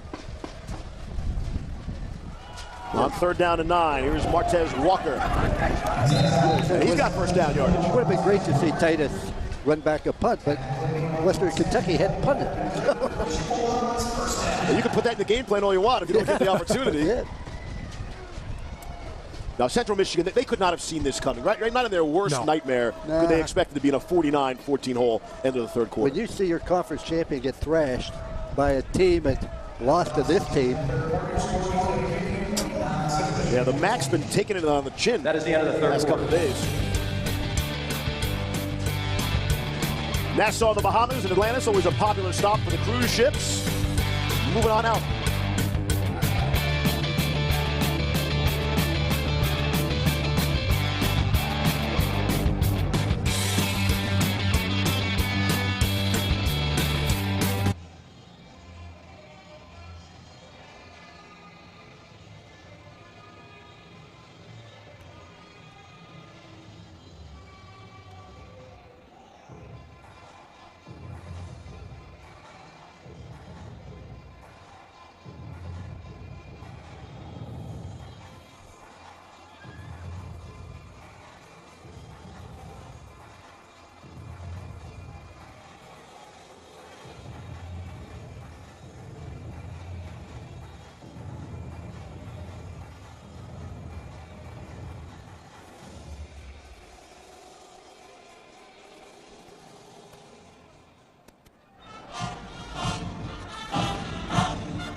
All right, a few more pieces of excellent Popeyes fried chicken has been devoured as we welcome you back.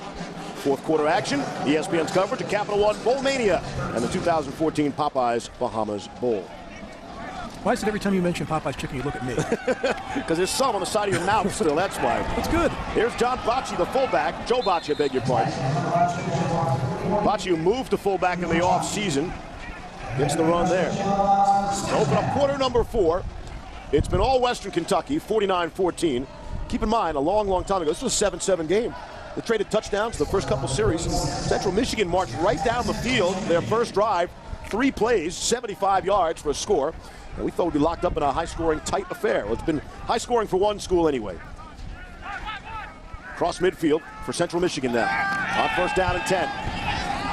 Cooper Rush going for it. Had a man and just over the extended arms of Titus Davis. Davis had beaten double coverage. Davis done a good job of getting open today and separating himself from the defenders. It's just that he and his quarterback, Cooper Rush, haven't been on the same page all game long.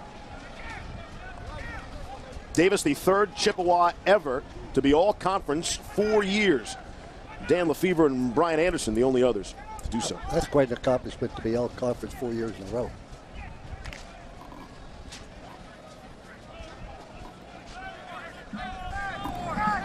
But then again, they don't have receivers like Western Kentucky has. No, sir. Here's Rush. He'll run with it and slide down just short of the 40-yard line. Nice job of the secondary of Western Kentucky doing a great job of covering the receivers of Central Michigan. I don't like it when a quarterback slides down. I think a guy like Tony Rice would run the ball 35 times a game, but slide down. But the game's a little bit different today, Mark. Tony said you wouldn't let him slide down. Oh, no. You know, it's just, football is such a great game. It's a team sport. And that's the thing I love the most about it. It wasn't about being an individual. On 3rd and 5, Rush completes. Good for the first down, and maybe a yard or two after that. Jesse Kroll, who has a first down or a touchdown on 27 of 32 receptions on the season, gets the first down there.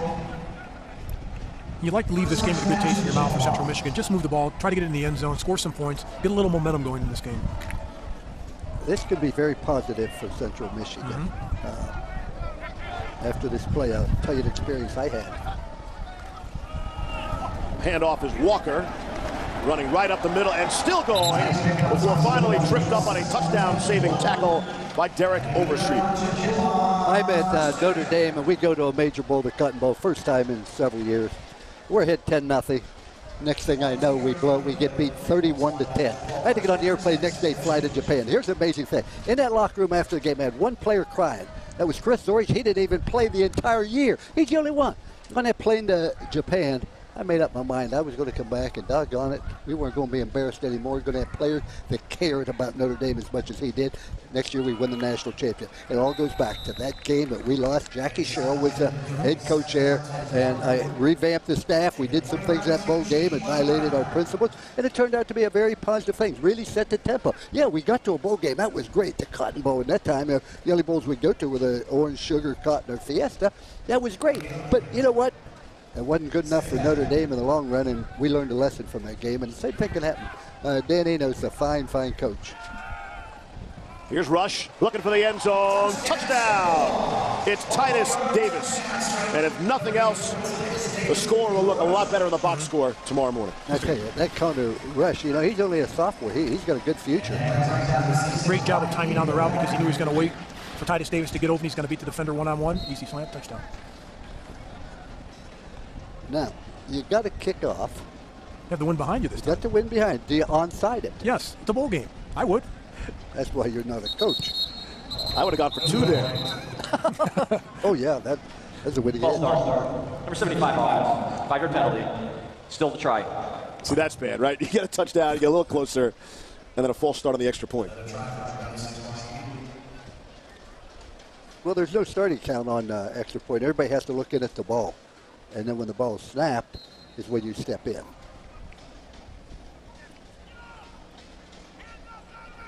Kickers are so precise, they mark off those steps. 1.3 seconds is all it takes. And that extra point, in essence, a short field goal, is good. So kind, keeping us prepared, getting us ready. and getting the stadium ready for a big-time college football bowl game, and not just the game, but a big-time broadcast as well. For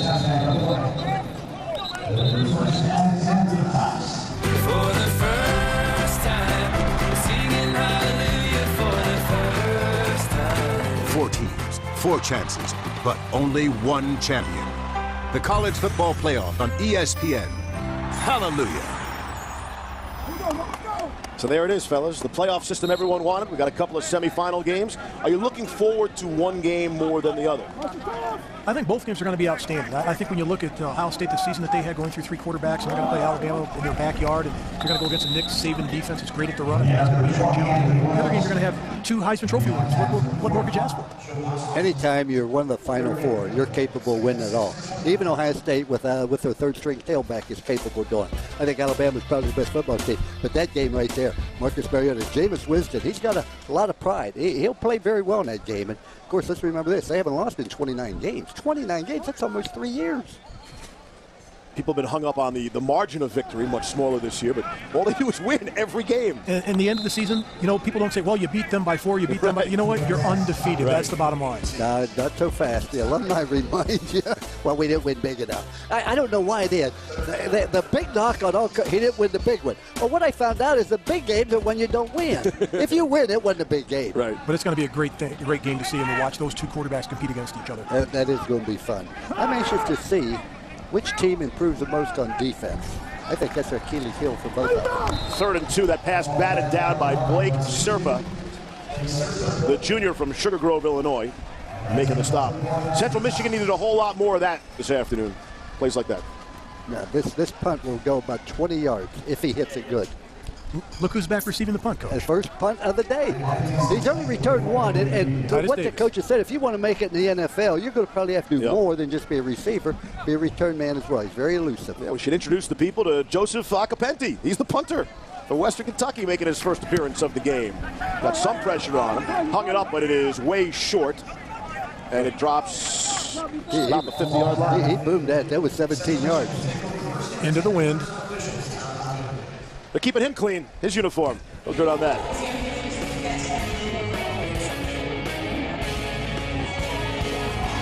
Oh, not just the kids? No, you saw Lou. Lou was there. It is I tried to fascinating. fish. Yeah. Any luck?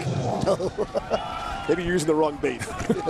Martez Walker is the ball carrier. As we tick down under 10 minutes here in the 4th quarter. WKU up 49-21 over CMU, if you will. It was amazing talking about the teams they play next year. Their non-conference schedule is unbelievably brutal. Central Michigan's got Michigan State, Oklahoma State, and Syracuse. Yeah. Here's Rush throwing and completing. And Mike Kinville staying on his feet. The 3 or 4 guys came over to drop him. That was the only time I thought Eno was sort of locked up in our interview when you asked him about the Michigan State game next year. Whoa, he don't want anything, because that'll be a whole lot of pressure on him. I'm sure. He played quarterback at Michigan State. He won 2 consecutive bowl games there as a starting quarterback. Oh, I remember him. He's like, look, I want to focus on this game first. You think you dread that game or you enjoy that game? Oh, yeah, you enjoy that game. You have everything to gain, nothing to lose. That'll get a whole lot of attention, that game. Here's Walker again. Walker bouncing off some people. Wow, he took a big pop. He was swung around and then belted by Dijon Brown. That was an excellent run because Western Michigan controlled the line of scrimmage, got penetration. Watch this. Look at it. They're up there in his backfield. Wow. He's small at 5'8", at 198. He can hide behind those big 300-pound linemen. Yeah, but he's tall enough. His feet reach the ground. If your feet don't reach the ground, you're too short. 8.5 to go in the 4th. Fresh set of downs after that fine run by Martez Walker. Off the play action. Here's Rush. Careful not to cross the line of scrimmage, and that pass falls incomplete. Capital One Bowl Mania continues Friday. Illinois, Louisiana Tech, the Zaxby's Heart of Dallas Bowl, followed by Rutgers, North Carolina in the Quick Lane Bowl. Then NC State, UCF in the Bitcoin St. Petersburg Bowl. That's Friday on ESPN. Lou, if you need some help with tickets for the Zaxby's Heart of Dallas Bowl, I might be able to help. You all right? You'll be okay there? Oh, my family will be there. We go to support my son. I'm sure. Rush throwing. Has Titus Davis open. Did he get there? Reaching across. He did. Touchdown. Titus Davis, his 3rd receiving touchdown of the game. 4th passing touchdown for Cooper Rush. Maybe Cooper Rush will set the record with 5 touchdown passes. Or 6. One thing about Titus Davis, great awareness of knowing where the goal line is. Makes a terrific pivot move here, turns in. He's being pulled back. He knows where the goal line is. Getting the ball across the goal line to score a touchdown. Remember, Davis dropped one in the end zone earlier as well.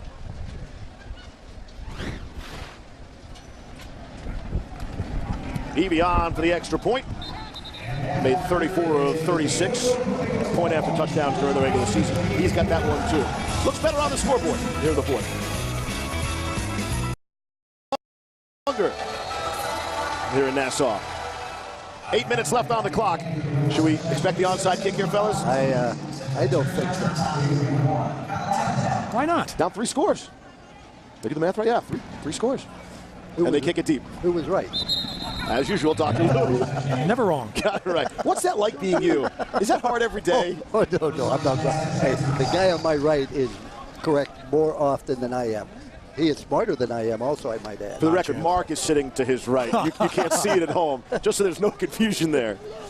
Lou meant Mark and clearly not me. All right, here we go. Another chance for Brandon Doughty to add to his eye-popping totals of the game. Doughty's 30 of 40 for 430 yards, 5 touchdowns, and no interceptions. I think you're going to see Coach Brom open it up again. He really shut it down in the 3rd quarter. Out of the gun on 1st down, handed off to Anthony Wales, spinning around people and very close to a 1st down.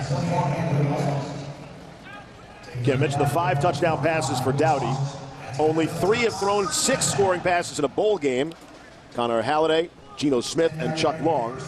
Lou, as you mentioned, Cooper Rush is right behind him. Get a couple more possessions. He's got 4 touchdown passes in the game. Here's Doughty with 5. They gave him the 1st down there. Move the sticks. Brought down the high snap. And the handoff right back to the line of scrimmage. Yeah, he's just, playing the clock out. He doesn't want to embarrass Central Michigan. It shows an awful lot of class, but, they're only down by 21. And if you're Dan Enos, you have to be proud of your team because they could have laid down in the second half. They came back and fought hard in the second half, put points on the board, took the ball down. Your young quarterback, Cooper Rush, did a nice job of throwing the ball vertically, putting it in the end zone and scoring some points. So you've got something to build on for next season. 2nd down and 10. Seen a lot more Wales than Allen as the game has progressed. Throw back across the grain, and it's Willie McNeil. Here's the 6th Willie one. McNeil. Here's the 6th one. Oh, no. And he cuts it back and is brought down to the 10, and the ball is loose. 5 Chippewas around it. They recover. Tony Anise picks up the fumble and runs it all the way back out to the 36-yard line. Don't go anywhere, folks. Willie McNeil looked like he was going for history to get Doughty the tie for the record. What a change of events. Unbelievable.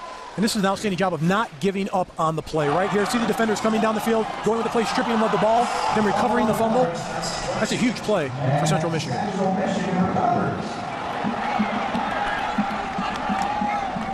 Not over yet. Lots of time. All right, quick change. You going big strike here on 1st down?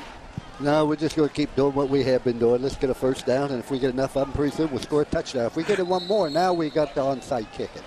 That was a 55-yard completion, 32 yards on the return, and a new quarterback has checked in. We showed you Cody Cater on the sideline earlier for Central Michigan, mostly because of the hair. You see him now because he's in the game at quarterback for Cooper Rush. The rolling on the field is the runner advanced, fumbled just short of the goal line. The ball stayed in play, in the field of play, recovered by the defense, and returned. This play's down to review. It was definitely fumbled before the end. Yeah, that looks like a clean play to me.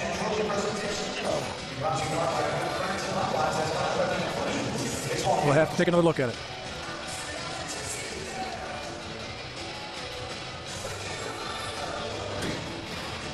Did he step out of bounds, Coach? No. Nope, he's in bounds. That's a clean strip. That's Joe Ostman making the strip for the Chippewas.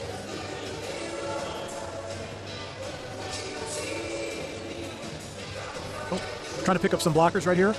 He doesn't step out of bounds. After review, the rolling on the field is confirmed. 1st down, Central Michigan. So it was a 55-yard completion and then a 32-yard fumble return. All right, the people in Mount Pleasant, Michigan little fired up. Chance to get a little closer here. Central Michigan down 3 scores with the football. And 6 minutes, 16 seconds left in the fourth. But that was a beautiful play. I mean, well executed, well conceived. Just didn't protect the football. Again, Cody Cater, the senior quarterback, is in. Have to wonder what's up with Cooper Rush. We'll get super sleuth Laura working on it. Try to find out. Martez Walker carries the ball. And wonderful Terry bumped him out of bounds. And Cooper Rush was getting a hot hand in the second half. Doing a terrific job. But this is a senior, maybe his last chance to play.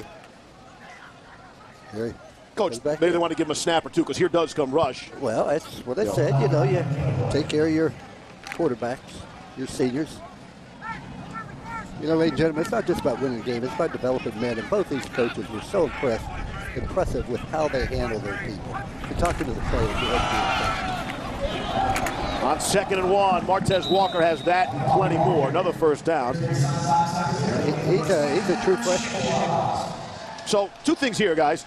Are you surprised you're not seeing a little more urgency out of Central Michigan? And, Coach, while I respect trying to get the senior in the game, after a turnover there, down 21, maybe got a shot to win this third. Tie it. Well, the guy picked up 9 yards with him in there. I mean, you can't complain there. He didn't ask him to throw the ball or do anything. I thought it's a great gesture.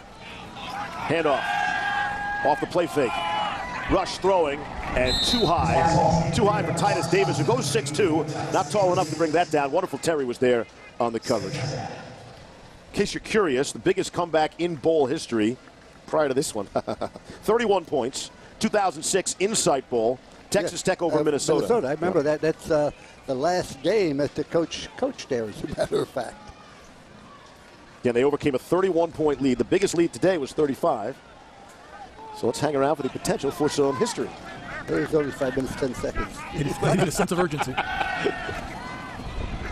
Here's Rush taking his time. And now throwing on the run and completing. Anthony Rice out of bounds. Clock stopped for now with 5 minutes left. So, Coach, what do you call here? I think they get the first down first. Don't worry about throwing it deep down. Just get the first down. Come back out. Don't take your time. You've got to hurry it up. You've got to have that sense of urgency to throw the ball vertically. Get that first down first to get the extra down. Because, see, what they don't understand, when they stop the clock when you go out of bounds, but unless the last 2 minutes of the half, they start it immediately after everything else set. They've already lost about 25 seconds here. 3rd down and 5. Rush throwing. Had a man wide open, and I mean wide. Courtney Williams out at the 9-yard line. He was wide open. A great job of the offensive line of blocking and getting Cooper Rush time to throw the ball vertically. He had to wait for the ball to get there. If he can get that ball about a second earlier, he could have been gone. And again, the clock rolling, 4:20, 4:19, 4:18. Here is Cody Cater again, replacing Cooper Rush. Interesting, as Laura reports on the sideline, you were exactly right. Dan Enos just wanted to get the senior in some action, and there he is again. They spotted at the 12. This time, Cater's going to throw it and complete it. And for the touchdown. Penalty. Holding. Number 6 of the offense. 10-yard penalty. First down. Cody Cater to Jesse Kroll, and it won't count. What a That's shame. unfortunate. Cater did a great job. Did you see how he stopped and threw that ball sidearm?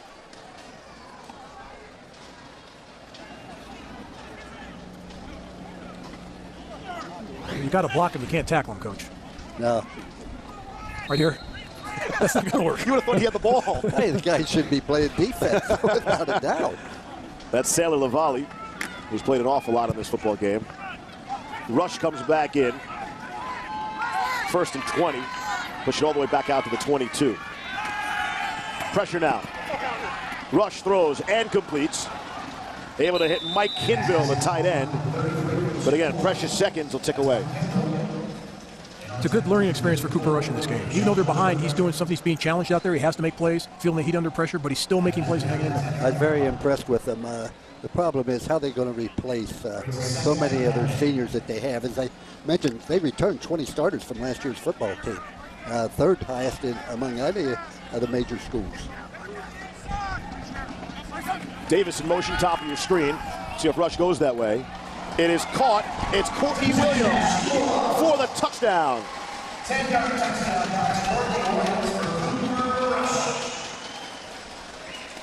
Good job of execution by the Chippewas. Nice protection. So if I would have said we were going to go to see a college football game where both quarterbacks would throw 5 touchdown passes, you'd sign up for that, right? Absolutely. Lots of fun. Well, the defensive backfield coaches aren't having so much fun. So they score after all. Penalty hurts them really only in the clock. Lost 48 seconds. Down 2 scores, 3 minutes to play. At all 3 timeouts. I've given the ball under 25, but now you have a chance to onside it. Ron Caluzzi. Yeah. Little pooch kick there. Did he touch that? Any chance he touched that ball? Is that ball a loose ball? Flags fly. I don't think he touched it. I think it went over his head. Doesn't matter whether it touched it or not. Yeah, it's a free live ball. It's a live ball. The question is, did the ball bounce out of bounds? Buckle up, people. Here we go.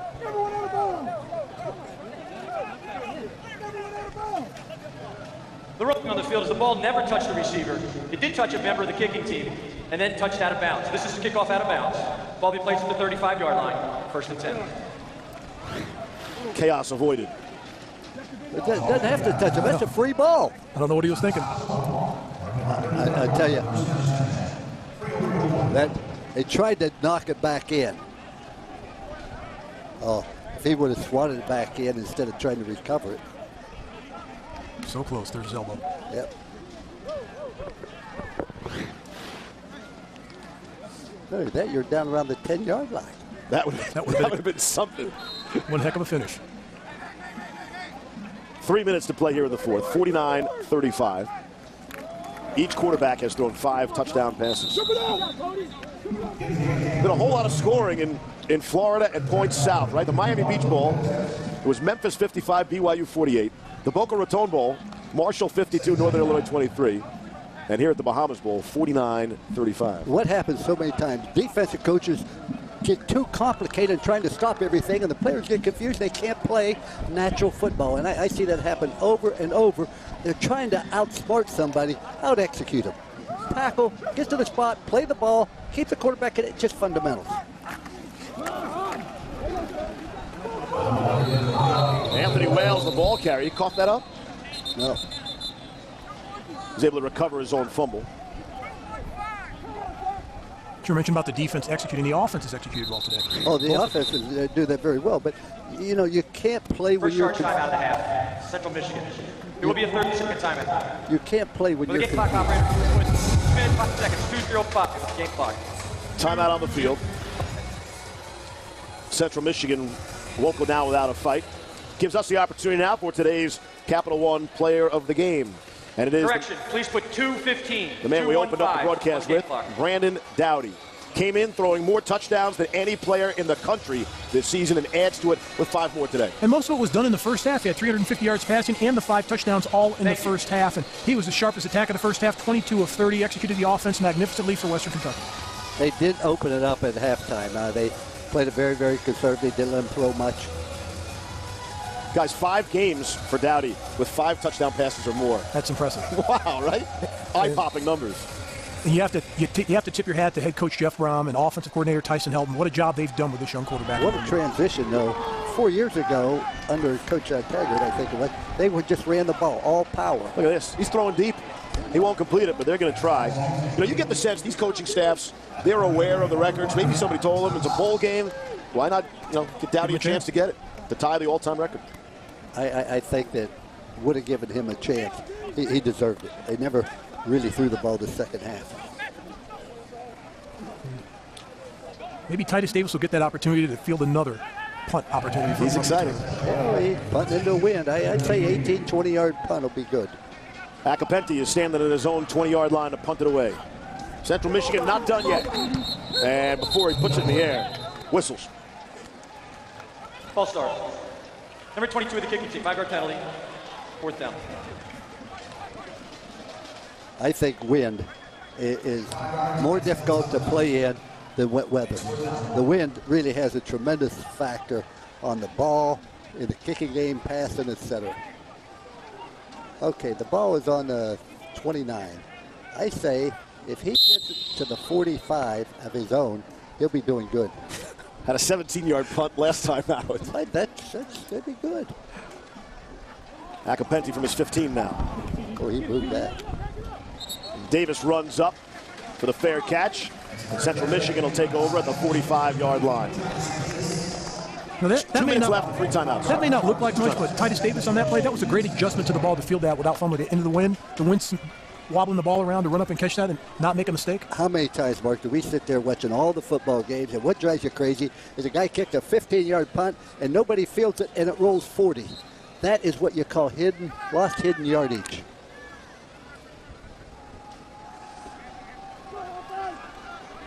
Get 2 timeouts left for the Chippewas. Needing 2 scores. Rush steps up and throws complete for a first down. Dion Butler on the receiving end. Stops the clock momentarily. A minute 41, now it rolls. How many yards has Cooper Rush thrown for? 368, Lou, off the top of my head. But he's looking for one. more. He airmailed it to Jesse Kroll, who brought it down. There was a mistake in that coverage, but what a great job by Cooper Rush stepping up in the pocket and delivering the ball to his receiver. Gain of 35. Little more urgency now for Central Michigan. 1st and goal. Lots of time. Don't go anywhere, people. Here's Rush. And he's just throwing that one away. You're going to give the most valuable player to somebody threw 5 touchdown passes or somebody threw 6. Yeah, maybe do we jump the gun a little bit on No. on Dowdy? Dowdy is a great recipient and a worthy one. But I also tell you this, what a great performance by Cooper Rush. That was a great performance by him. It's like the auction, though, where it's a one-of-a-lifetime thing you're bidding on, and they pull out 2 of them. Maybe we have a second award. And if you match the bid, we have one more. Exactly. This never was seen before item. Oh, there are 2 of them. Here's Rush. Throwing. It's caught. Anthony Garland makes his presence felt. His first catch of the day is a touchdown.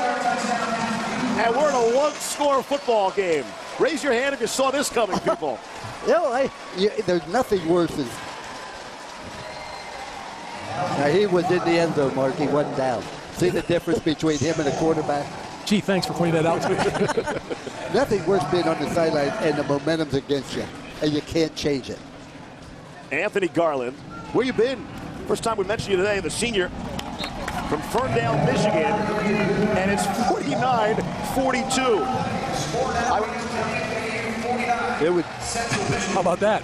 Cooper Rush has tied the bowl record. We were talking all the entire game about Brandon Dowdy. 5 touchdown passes in the first half. How about this? Cooper Rush comes storming back in the second half, and he's on the all-time record list. That is amazing. What would be interesting is if you figured out how going with the wind and going against the wind.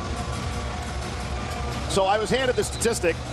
Joe Sullivan, Mike Black doing a great job for us here in the booth. Said 10 touchdown passes, most ever in a bowl game. Now we have 11. Make it much tougher for the next bowl game, try to match this. And we might not be done, people. 69 seconds left. Central Michigan still has 2 timeouts. Now this is a good time. This is fun. This is bowl season. Overtime. In the inaugural Popeyes Bahamas There Bowl. we go, overtime. Setting records left and right. Yes. Setting records for missed flights coming up. So what? Good thing the teams are chartering. And there is the onside kick. And let's see. Did it go 10? Didn't matter. They touched it before. There is a flag. Oh, it might have ruled Western Kentucky offside.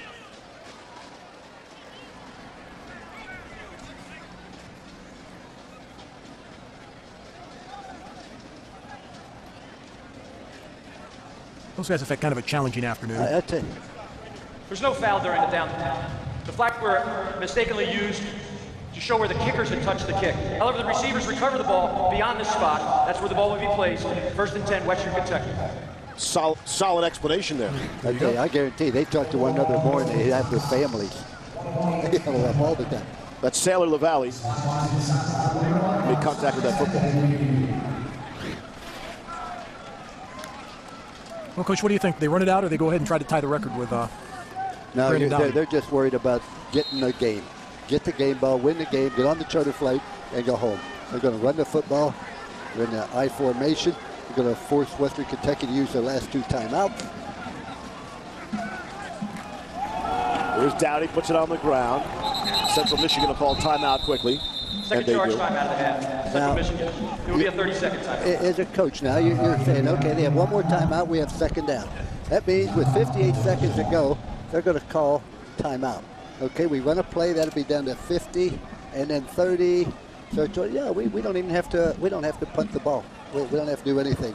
We have good clock management. Whereas in the East Carolina game that was on TV, there's an interesting point made that it's the first time I've ever seen anybody get in a victory formation down the ball and lose the game. It just doesn't happen. So clock management, as a coach, you're trying to figure out. I want to use up their timeouts, definitely. I also don't want to have to punt this ball.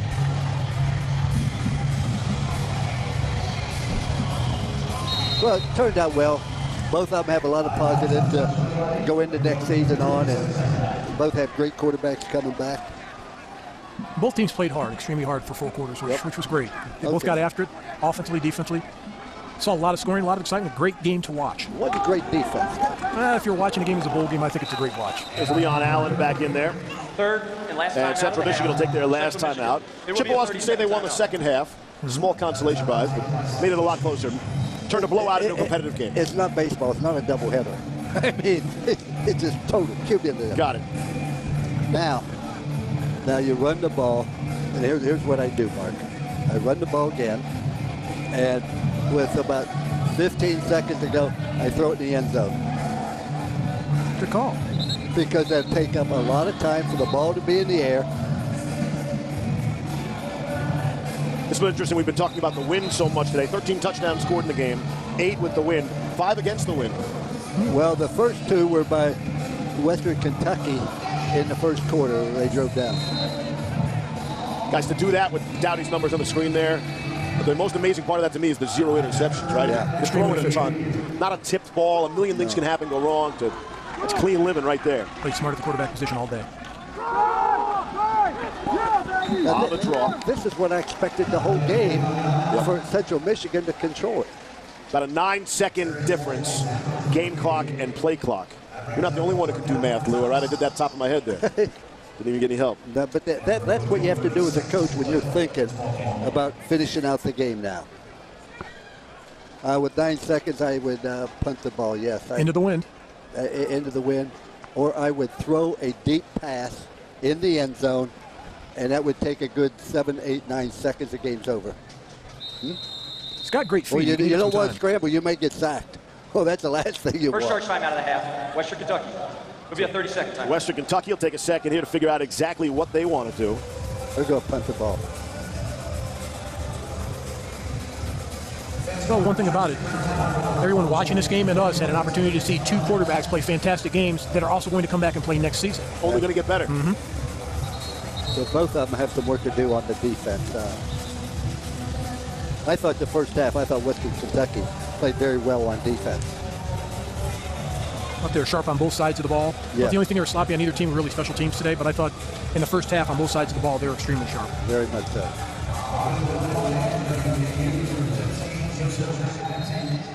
Acapenti is back to punt. If he can get it in the air, should be able to hang on for a victory. Titus Davis, we've been talking about him, is down at the 10-yard line. They'll let it bounce. And it will get back to a touchback. There's 1 second left on the clock. Why wouldn't there be? Now, if they had thrown the ball in the end zone, it would have Legal been 10 formation. seconds. 5 men in the backfield on the kicking team.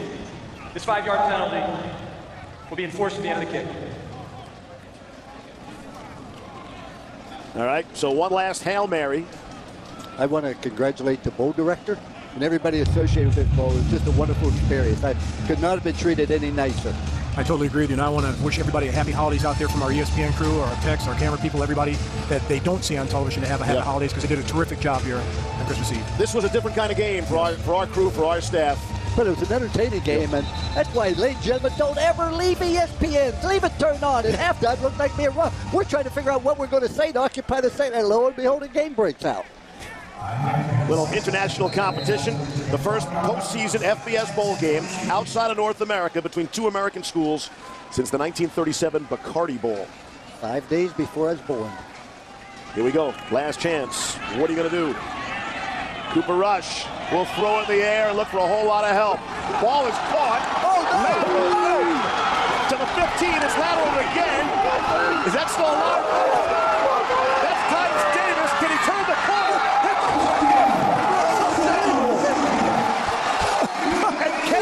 play. ensues. The unthinkable, with 1 second left, has happened.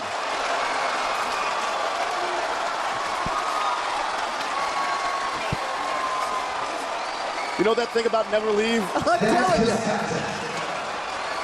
Titus Davis is shaking up on the play. Now, I believe that's 7 touchdown passes.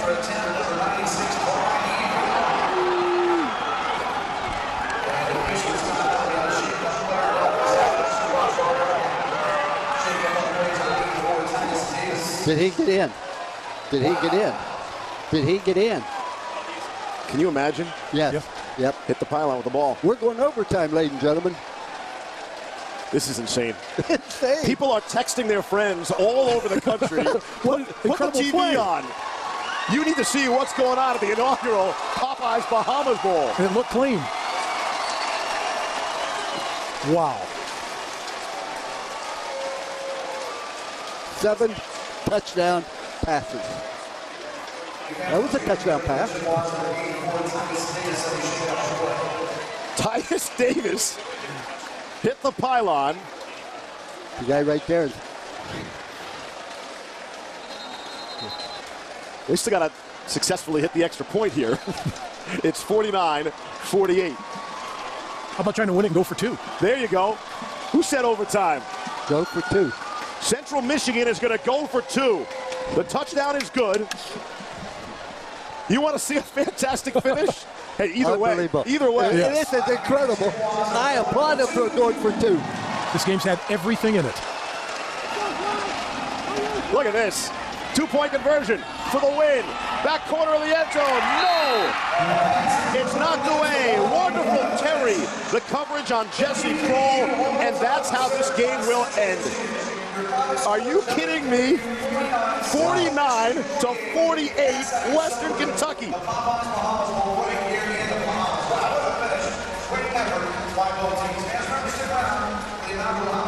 This was a 42-14 game at halftime. No quitting the Chippewas. What a great comeback by Danny Squad, but at the end of it, right here fighting for the football. They're letting them both fight for the football. Yep. Watch the Hilltoppers. Oh, I want to tell you. Oh, how exciting going that crazy. is. And, you know, it's only fitting that Western Kentucky won after leading the whole game. How devastating that would have been to lose that football game. We saw 12 touchdown passes thrown. We saw a game that was 42-14 at halftime end up with a 49-48 final score. Be sure to catch the Popeyes Bahamas Bowl trophy ceremony. Yeah, don't miss